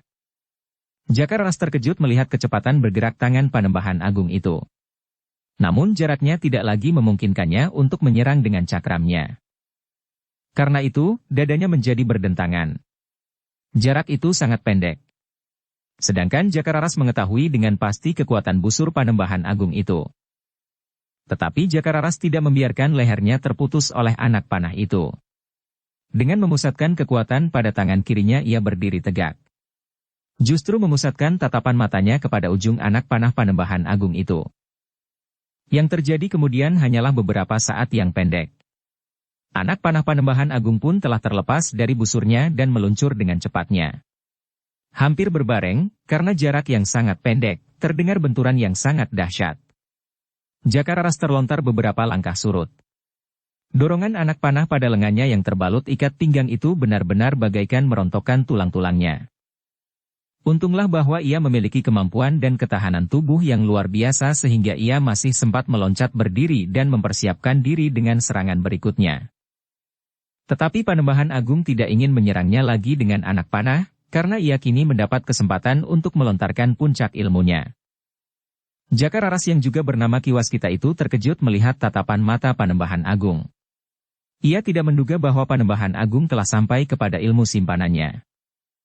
Untunglah bahwa Jakararas masih melihat seolah-olah asap yang tipis bergulung lepas dari mata Panembahan Agung. Dengan serta-merta Jakararas meloncat dan berguling di atas batu-batu padas. Pada saat itulah terdengar ledakan di sebelah Jakararas. Ternyata kekuatan Aji Pamungkas yang terlontar dari mata Panembahan Agung tidak mengenai sasarannya.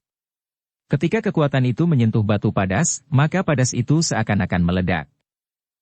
"Kau gila Panembahan," teriak Jakararas. "Kau harus lumat dibakar oleh ilmu ini." Tetapi Jakararas tidak mau menjadi debu. Ia pun pernah menerima dasar-dasar dari ilmu yang dahsyat itu. Tetapi sebelum ia menjadi sempurna, bahkan belum sejauh Panembahan Agung yang dekat dengan gurunya itu telah kehilangan kemampuannya, karena kekuasaan yang seakan-akan tidak terbatas itu telah direnggut oleh maha kekuasaan yang tidak dapat dilawannya, dan yang sebenarnya lah memang tidak terbatas. Namun dalam pada itu, sepeninggal gurunya ia masih sempat bersunyi diri mematangkan ilmu yang baru diterima dasar-dasarnya. Tetapi dengan dasar-dasar ilmu yang telah lengkap itu, ia telah berhasil membentuk dirinya pada saat itu menjadi orang yang luar biasa. Dengan mesuraga dan olah tapa, maka ternyata bahwa ia berhasil menguasai dan mengembangkan ilmu itu. Itulah sebabnya, ketika ia diserang dengan kemampuan yang seakan-akan tidak terbatas itu, Jakararas benar-benar telah kehilangan pengekangan diri. Ia pun kemudian meloncat bangkit, berdiri pada kedua kakinya yang renggang, dan dengan wajah yang seakan-akan membara memandang mata Panembahan Agung yang mulai melepaskan asap yang tipis bergulung-gulung melibatnya. Tetapi pada saat yang bersamaan, dari mata Jakararas pun telah memancar kabut yang tipis pula, sehingga sejenak kemudian gulungan asap tipis yang seakan-akan saling menyerang itu pun berbenturan dengan dahsyat sekali. Tidak seorang pun yang mendengar sesuatu. Tidak seorang pun yang melihat batu-batu berguguran atau gumpalan api yang memancar. Namun terasa pada keduanya, maka dada mereka telah berguncang dengan dahsyatnya. Dukung channel Novel Silat dengan subscribe, follow, like, komen dan share. Benturan ilmu yang telah dilontarkan oleh dua buah ujung dari garis lurus yang menghubungkan pasangan mata kedua orang itu bagaikan guruh yang meledak hanya di dada masing-masing. Demikian dahsyatnya sehingga keduanya telah berguncang. Sebenarnya lah telah terjadi pergolakan yang dahsyat di dalam diri masing-masing ketika keduanya kemudian saling berpandangan. Masing-masing telah mengerahkan segenap kemampuan yang ada di dalam dirinya. Panembahan Agung telah menerima ilmu itu hampir lengkap dari gurunya, sedang Jakararas baru menerima dasar-dasarnya saja. Tetapi ia telah berhasil mengembangkannya sendiri dan justru tidak kalah dahsyatnya dengan yang dimiliki Panembahan Agung. Panembahan Agung menerima dari gurunya seakan-akan telah berada dalam tingkatnya yang sekarang, sedang Jakararas yang harus mencari kesempurnaannya sendiri, ternyata telah justru mendapatkan lebih banyak dari yang ada pada Panembahan Agung yang sudah puas dengan apa yang telah dimilikinya itu. Sejenak mereka masih saling memandang. Dari segenap lubang kulit mereka, mengembun bintik-bintik keringat yang semakin lama bukan saja keringat yang bening, tetapi menjadi semburat merah seakan-akan di dalam butiran-butiran keringat itu mengembun pula warna darah. Dengan sekuat tenaga keduanya mencoba mengerahkan segenap kemampuan yang ada di dalam diri mereka. Kedua macam ilmu yang serupa itu bagaikan saling mendesak dan mendorong. Namun dengan demikian, maka tubuh kedua orang itu rasa-rasanya semakin lama menjadi semakin panas. Desakan-desakan yang tidak kasat mata itu membuat keduanya terbenam dalam ketegangan yang semakin memuncak. Keringat yang semburat merah itu semakin lama justru menjadi semakin jelas berwarna darah. Semakin lama semakin rata di seluruh tubuh kedua orang yang sedang bertempur dengan ilmu yang dahsyat itu. Untuk beberapa saat lamanya keduanya bagaikan menjadi patung. Nafas mereka semakin lama menjadi semakin cepat mengalir. Apalagi ketika kemudian dari ubun-ubun mereka seakan-akan telah mengepul kabut yang berwarna putih, seperti yang telah terlontar dari mata masing-masing. Sejenak kemudian keduanya pun menjadi gemetar. Jantung mereka rasa-rasanya semakin lama semakin lemah, dan darah mereka pun mengalir semakin lambat. Tetapi dalam pada itu, keringat mereka telah benar-benar berwarna darah. Tidak ada kekuatan seseorang yang dapat mencegah apa yang terjadi kemudian. Kedua sosok tubuh itu benar-benar telah menjadi gemetar seperti orang kedinginan. Perlahan-lahan keduanya telah kehilangan kekuatan mereka, sehingga akhirnya keduanya merasa bahwa pertempuran yang aneh itu memang harus segera berakhir. Tetapi mereka masih belum tahu pasti, siapakah yang masih akan dapat menghisap udara pegunungan yang segar oleh angin lembah yang mengusap punggung-punggung bukit itu. Jakararas pun kemudian tidak mampu lagi tetap berdiri tegak pada kedua kakinya. Perlahan-lahan ia jatuh berlutut dan mencoba menahan tubuhnya dengan kedua tangannya. Namun demikian ia masih tetap memandang sepasang mata Panembahan Agung yang masih juga memandanginya. Dalam keadaan yang semakin lemah keduanya tidak mau melepaskan tatapan mata mereka, karena dari mata mereka itulah pancaran kekuatan mereka saling berbenturan. Betapapun lemahnya keadaan mereka, namun keduanya masih tetap saling memandang dalam puncak ilmu masing-masing. Dari tubuh kedua orang itu telah benar-benar mengalir keringat yang bercampur dengan darah. Wajah mereka menjadi kehitam-hitaman seakan-akan hangus terbakar oleh ilmu mereka masing-masing. Dalam pada itu, Sumangkar pun masih harus bertempur mati-matian melawan para pengawal Panembahan Agung. Segores demi segores kulitnya telah disobek oleh senjata lawannya. Semakin lama semakin banyak. Seperti juga Panembahan Agung dan Jakararas, maka Sumangkar pun telah dibasahi oleh darahnya, meskipun tidak mengembun lewat lubang-lubang kulitnya, tetapi mengalir lewat luka senjata. Tetapi senjata Sumangkar yang dahsyat itu masih juga sempat melukai lawan-lawannya. Seorang demi seorang telah tersentuh oleh ujung trisula, sehingga bukan saja dirinya sendiri yang terluka, tetapi beberapa orang lawannya pun telah dilukainya pula. Namun demikian Sumangkar yang seorang diri itu semakin lama menjadi semakin lemah. Sedang jumlah lawannya masih cukup banyak mengepungnya dan mengejarnya kemana ia berlari dan bersembunyi sebelum ia tiba-tiba meloncat menyerang. Sumangkar menarik nafas dalam-dalam. Ia tidak akan dapat berbuat lebih banyak lagi. Apalagi ketika ia sekilas melihat Jakararas yang berdiri pada lututnya dan menahan tubuhnya dengan kedua tangannya. Tetapi bagi Sumangkar, tugas seorang di medan perang memang mengarah kepada kemungkinan yang paling pahit itu.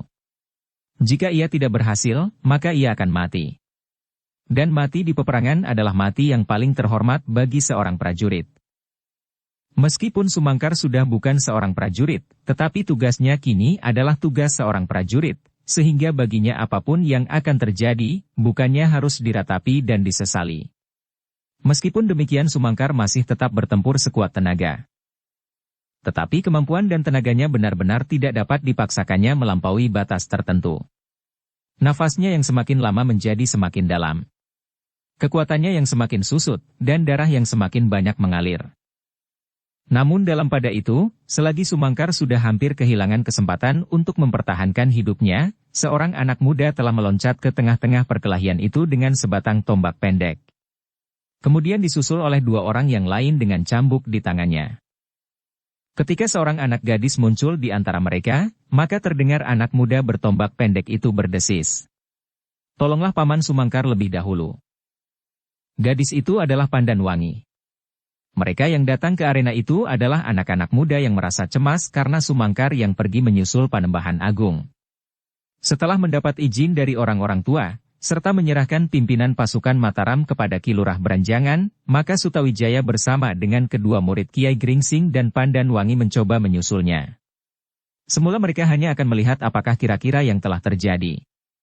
Namun dari puncak bukit mereka melihat bahwa di lereng seberang, Sumangkar sedang bertempur melawan beberapa orang yang mengeroyoknya. Anak-anak muda yang melihat perkelahian yang tidak seimbang itu tidak dapat membiarkannya terjadi. Karena itu, maka mereka pun segera berlari turun dan berusaha membantu Sumangkar yang menjadi semakin lemah. Pandan Wangi segera mendekati Sumangkar.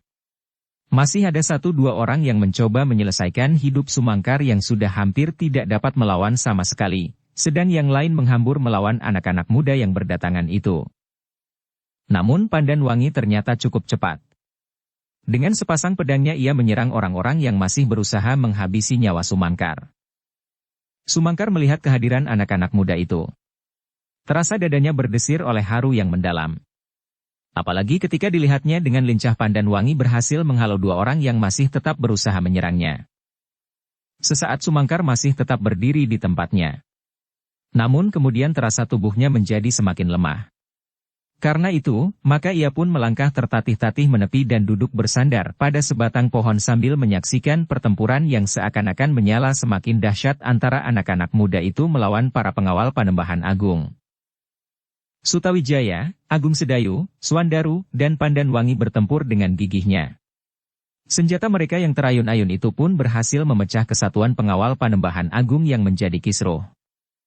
Sementara itu Sumangkar melihat dalam sekilas, bahwa anak-anak muda itu akan segera berhasil menguasai keadaan. Jumlah mereka cukup banyak untuk melawan para pengawal yang jumlahnya sudah menjadi semakin susut. Demikianlah, maka seorang demi seorang para pengawal itu pun terluka oleh ujung pedang, tombak, dan cambuk.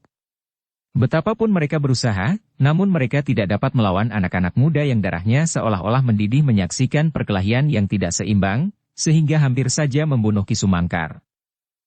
Ki Sumangkar menarik nafas dalam-dalam ketika ia melihat beberapa orang pengawal itu mencoba melarikan diri.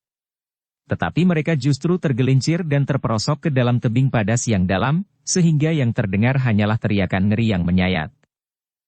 Akhirnya, para pengawal Panembahan Agung itu pun tidak lagi dapat berbuat apapun juga.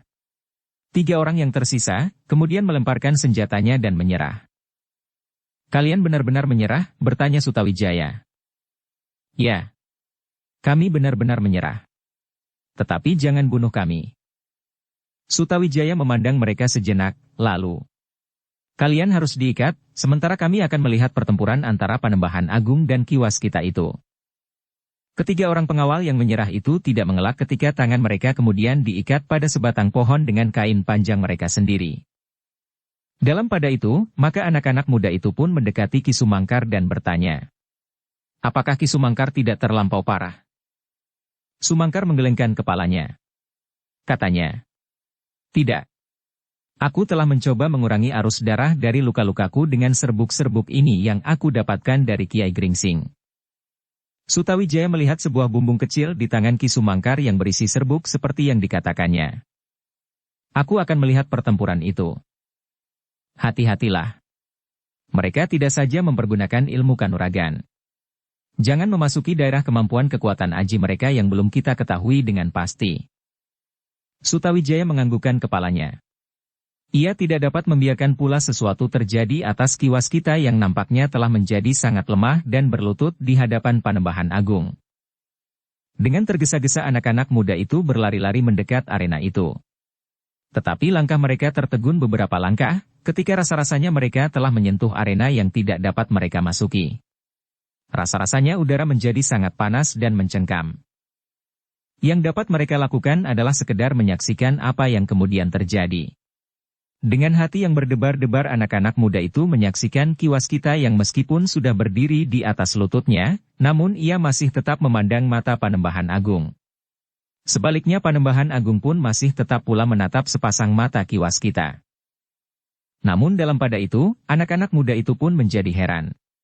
Mereka hampir tidak percaya pada penglihatannya, bahwa Panembahan Agung di dalam keadaannya itu duduk bersila di atas sebuah amben kecil dengan sepasang kayu usungan. Tandu. Serentak tumbuh di hati anak-anak muda itu dugaan.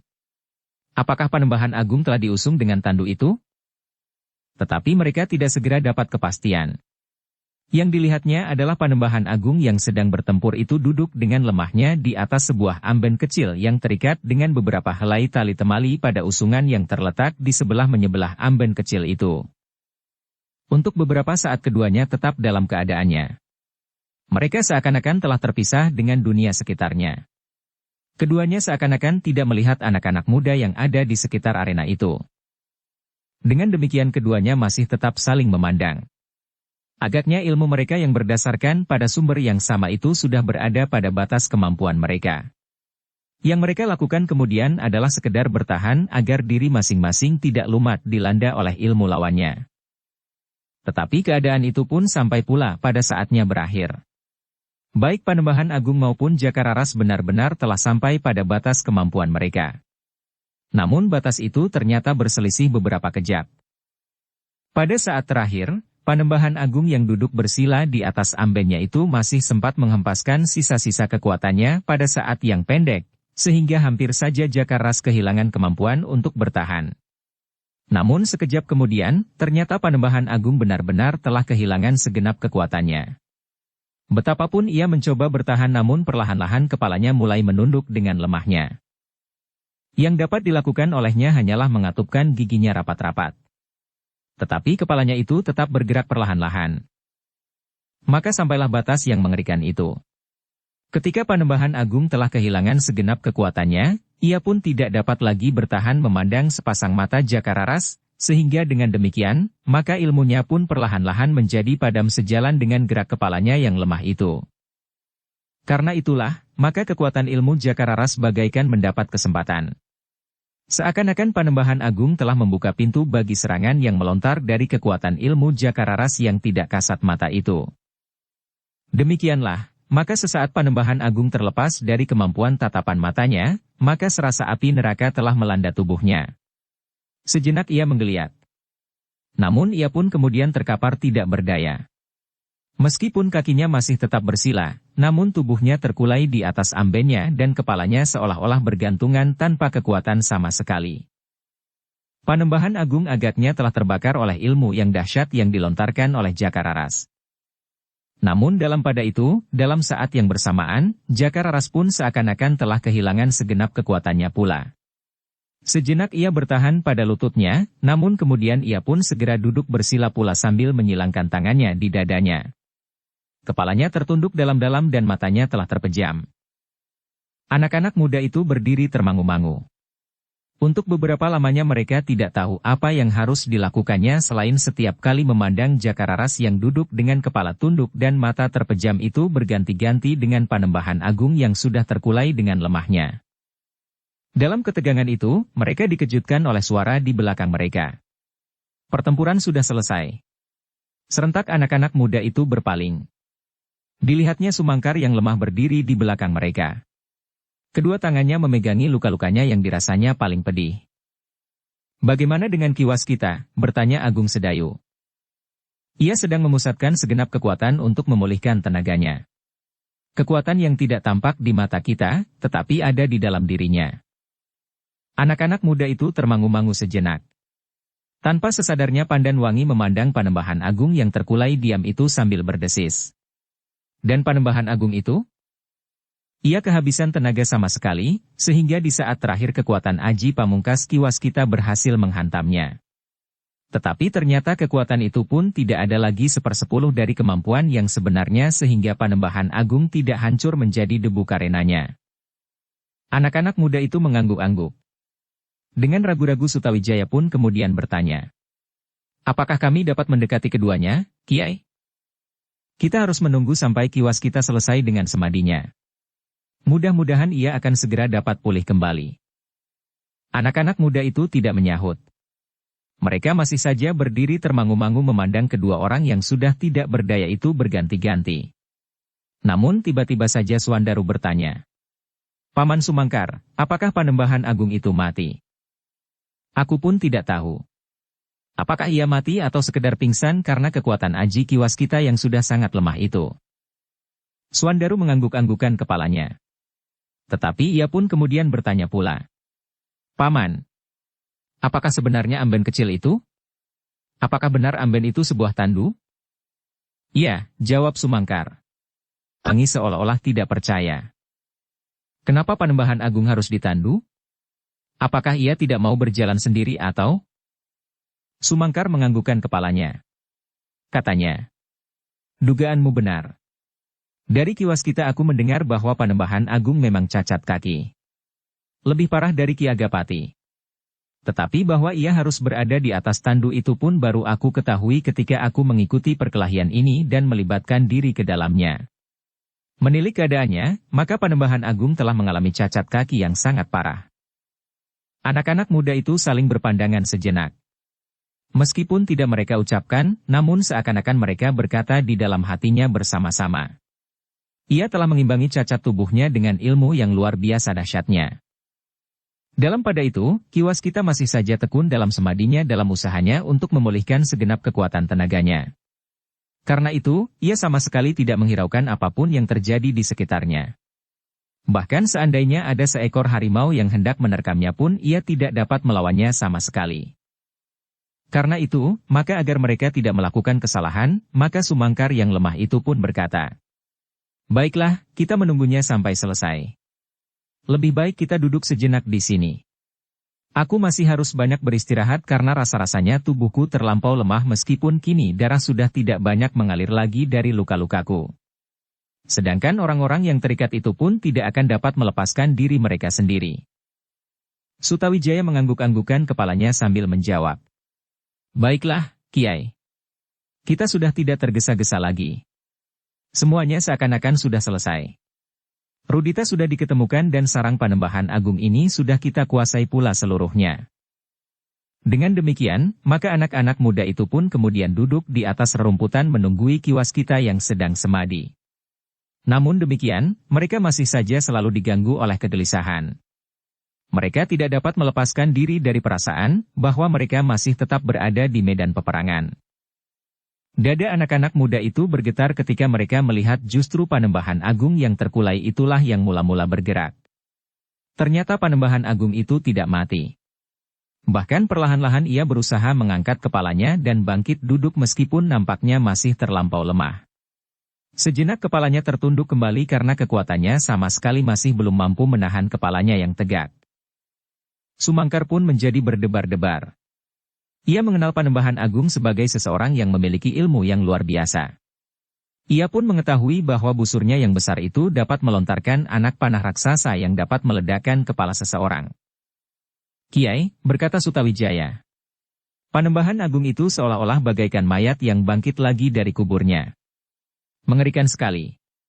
Ia akan dapat membakar kita dengan ilmunya. Ya, sahut Sumangkar. Kita mendahuluinya, geram Suandaru. Kita membunuhnya selagi ia masih belum mampu berbuat apa-apa. Sumangkar berpikir sejenak. Agaknya pendapat Suandaru itu dapat dimengertinya. Lebih baik mendahuluinya daripada mereka harus dibakar hidup-hidup oleh ilmunya yang sangat dahsyat itu. Namun demikian mereka masih tetap ragu-ragu. Sekilas mereka berpaling. Dilihatnya kiwas kita masih duduk dalam semadinya. Dalam pada itu, perlahan-lahan Panembahan Agung mendapatkan sebagian kecil kekuatannya kembali sehingga meskipun masih bersandar pada kedua telapak tangannya yang bertelekan di sisi tubuhnya, ia sudah berhasil mengangkat kepalanya. Dalam pada itu, mereka yang ditinggalkan oleh anak-anak muda itu menyusul Ki Sumangkar menjadi cemas juga. Namun mereka percaya bahwa anak-anak muda yang sudah cukup matang menghadapi berbagai jenis medan itu akan dapat menolong diri mereka sendiri apabila terjadi sesuatu. Sementara itu, pasukan pengawal Menoreh dan pasukan pengawal dari Mataram telah benar-benar menguasai seluruh padepokan yang oleh Panembahan Agung disebutnya Padepokan Medang. Sebagian dari para pengawal padepokan itu dapat dikuasai hidup-hidup. Namun korban pun berserakan hampir tidak terhitung jumlahnya dari kedua belah pihak. Namun karena pasukan Mataram dan Menoreh telah mempersiapkan diri menghadapi medan yang membingungkan, justru korban di antara mereka tidak jatuh sebanyak korban dari padepokan itu sendiri. Para pengawal Panembahan Agung ternyata telah terguncang oleh kenyataan yang tidak mereka duga-duga. Mereka menyangka bahwa hanya Panembahan Agung sajalah yang dapat menciptakan kebohongan-kebohongan yang membingungkan. Namun ternyata bahwa lawan mereka pun mampu melakukannya, sehingga karena mereka belum bersiap sama sekali menghadapi hal itu, justru merekalah yang menjadi sangat bingung sehingga korban berjatuhan tanpa hitungan. Apalagi para pemimpin padepokan itu. Tidak seorang pun yang berusaha untuk tetap hidup. Sepeninggal Putut Nantang Pati dan Daksina, apalagi kemudian Panembahan Alit, maka mereka pun bagaikan saling mendahului membunuh diri di peperangan. Dalam pada itu, Kiai Gringsing yang lemah sudah dibawa ke padepokan. Dibaringkannya tubuhnya di pembaringan yang terletak di sebuah gubuk kecil dekat regol terdepan padepokan Panembahan Alit. Namun Kiai Gringsing sudah dapat memberikan petunjuk kepada Ki Demang Sangkal Putung, bagaimana merawat luka-lukanya sendiri. Sementara itu Ki Argapati dan Prastawa sibuk mengatur para pengawal yang memasuki padepokan itu. Menempatkan mereka di tempat-tempat yang pantas mendapat pengawasan dan menjaga para tawanan yang menyerah. Sementara itu beberapa orang pemimpin pengawal dari Mataram telah mengatur beberapa orang pengawal dan para tawanan untuk membersihkan medan. Menyingkirkan mayat yang berserakan dan mengurus penguburannya. Di dalam kesibukan itu, Ki Lurah Beranjangan segera dapat mengenali beberapa orang yang sebenarnya prajurit-prajurit Pajang. Baik yang menjadi korban di dalam peperangan itu, maupun yang masih hidup dan menjadi tawanan. Tetapi mereka adalah prajurit-prajurit. Mereka tidak akan dapat memberikan banyak keterangan selain menyebut nama Daksina sebagai senapati mereka yang telah membawa mereka ke padepokan terpencil itu. Namun dengan demikian semakin nyata bagi Ki Lurah Beranjangan, bahwa sebenarnya lah Pajang telah terpecah. Seperti dirinya sendiri yang pernah menjadi seorang senapati di Pajang, kini telah berada di antara para pengawal di tanah Mataram yang sedang berkembang itu. Dengan demikian maka ternyata bahwa kekuatan Pajang telah terpecah dalam bagian-bagian kecil yang saling bertentangan dan bahkan saling bertempur. Jika di peperangan ini ia bertemu dengan Daksina, itu berarti bahwa dua orang senapati Pajang telah berhadapan di bawah panji-panji yang berbeda warna. Namun dengan demikian, warna-warna itu seakan-akan telah melambangkan keringkihan Pajang yang semakin lama menjadi semakin parah. Sementara itu, selagi orang-orang di padepokan itu sibuk dengan menyingkirkan mayat-mayat yang akan dikubur di tempat yang masih harus dicari, maka Ki Pemanahan yang berada di Mataram dengan gelisah menunggu kedatangan Sutawijaya. Namun sebagai seorang prajurit ia menyadari bahwa tugas Sutawijaya tidak akan dapat diselesaikan dalam waktu 1-2 hari saja. Mungkin Sutawijaya berhasil menduduki sarang orang-orang bersenjata itu, tetapi tentu diperlukan waktu untuk menguasainya sama sekali. Namun dalam pada itu, yang seakan-akan membuat Ki Gede Pemanahan tidak sabar lagi menunggunya adalah berita yang sudah sampai di telinganya, yang bersumber dari seorang prajurit Pajang, bahwa Sutawijaya telah melakukan tindakan yang tercela. Ia telah melakukan kesalahan yang besar sekali terhadap Sultan Pajang, yang telah mengangkat menjadi anaknya dan mengasihinya seperti anaknya sendiri. Jika berita ini benar, celakalah Sutawijaya. Sultan Pajang mempunyai alasan yang kuat untuk menghukum Sutawijaya. Jika beberapa daerah sebelumnya menyetujui sikapnya, meskipun hanya di dalam hati, tentu akan melepaskan dukungannya terhadap Mataram. Beberapa orang bupati yang menjunjung tinggi nilai kesopanan, akan mengutuknya dan meninggalkannya dalam kesulitan. Bahkan mereka tentu akan mendukung tindakan Sultan Pajang seandainya mereka akan menangkap Sutawijaya, keluh Ki Gede Pemanahan di dalam hati. Sekali-sekali Ki Gede Pemanahan menarik nafas dalam-dalam. Meskipun ia tidak segera mengambil tindakan berhubung dengan berita yang sampai kepadanya, namun ia merasa seakan-akan tersiksa karenanya. Karena itu, ketika ia tidak dapat menahan hati lagi, masa diperintahkannya beberapa orang penghubung untuk menyusul Sutawijaya ke Menoreh. Katakan kepadanya, jika persoalan yang dihadapinya sudah selesai, ia harus segera kembali ke Mataram. Ada sesuatu yang sangat penting untuk dibicarakan, berkata Ki Gede kepada utusan itu. Utusan itu menjadi termangu-mangu. Kepergian Sutawijaya ke Menoreh dengan membawa pasukan berkuda adalah untuk melakukan tugas yang cukup berat. Namun tiba-tiba Ki Gede Pemanahan seolah-olah tidak sabar menunggunya dan memerintahkan putranya segera kembali ke Mataram. Karena itu maka utusan itu pun memberanikan diri untuk bertanya. Ki Gede, kami kurang mengerti bukankah kepergian Raden Sutawijaya itu untuk menunaikan tugas pengamanan daerah Mataram? Ya. Tetapi yang harus kau sampaikan itu ada juga sangkut pautnya dengan pengamanan daerah yang sedang kita buka ini. Justru tidak kalah pentingnya dengan persoalan yang kini sedang dihadapi oleh Sutawijaya di Menoreh. Apakah aku dapat menyampaikan persoalan itu kepada Raden Sutawijaya? Ki Gede menggelengkan kepalanya. Katanya, kau tidak usah menyebut persoalan itu. Mungkin Sutawijaya sendiri tidak segera mengetahui apakah yang akan dijumpainya di dalam persoalan yang aku pesankan kepadamu. Itu tidak penting.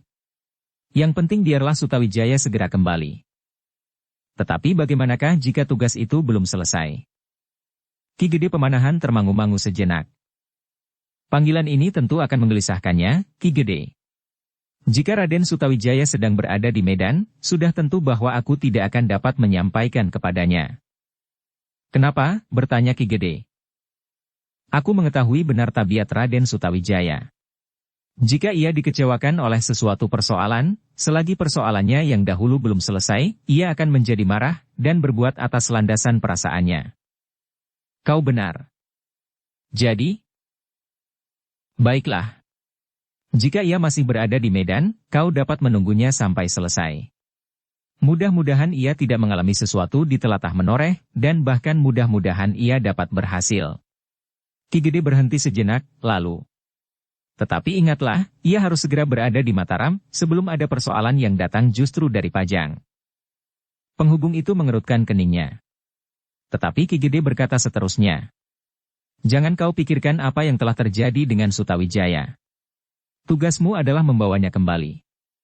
Biar aku sajalah yang menyampaikan persoalan itu kepadanya, agar tidak terjadi salah mengerti. Baiklah, Ki Gede. Nah, berangkatlah. Pergilah ke induk tanah perdikan Menoreh. Kebijaksanaan selanjutnya ada padamu. Demikianlah maka penghubung itu pun segera berkemas. Dengan 3 orang kawannya maka ia pun segera berangkat menyeberangi Sungai Praga. Ternyata di lereng perbukitan padas di perbatasan Menoreh, Raden Sutawijaya bersama anak-anak muda murid Kiai Gringsing, Pandanwangi, dan Ki Sumangkar sedang dicengkam oleh kegelisahan. Bersambung ke bab 166. Dukung kami dengan subscribe, follow, like, komen dan share. Terima kasih.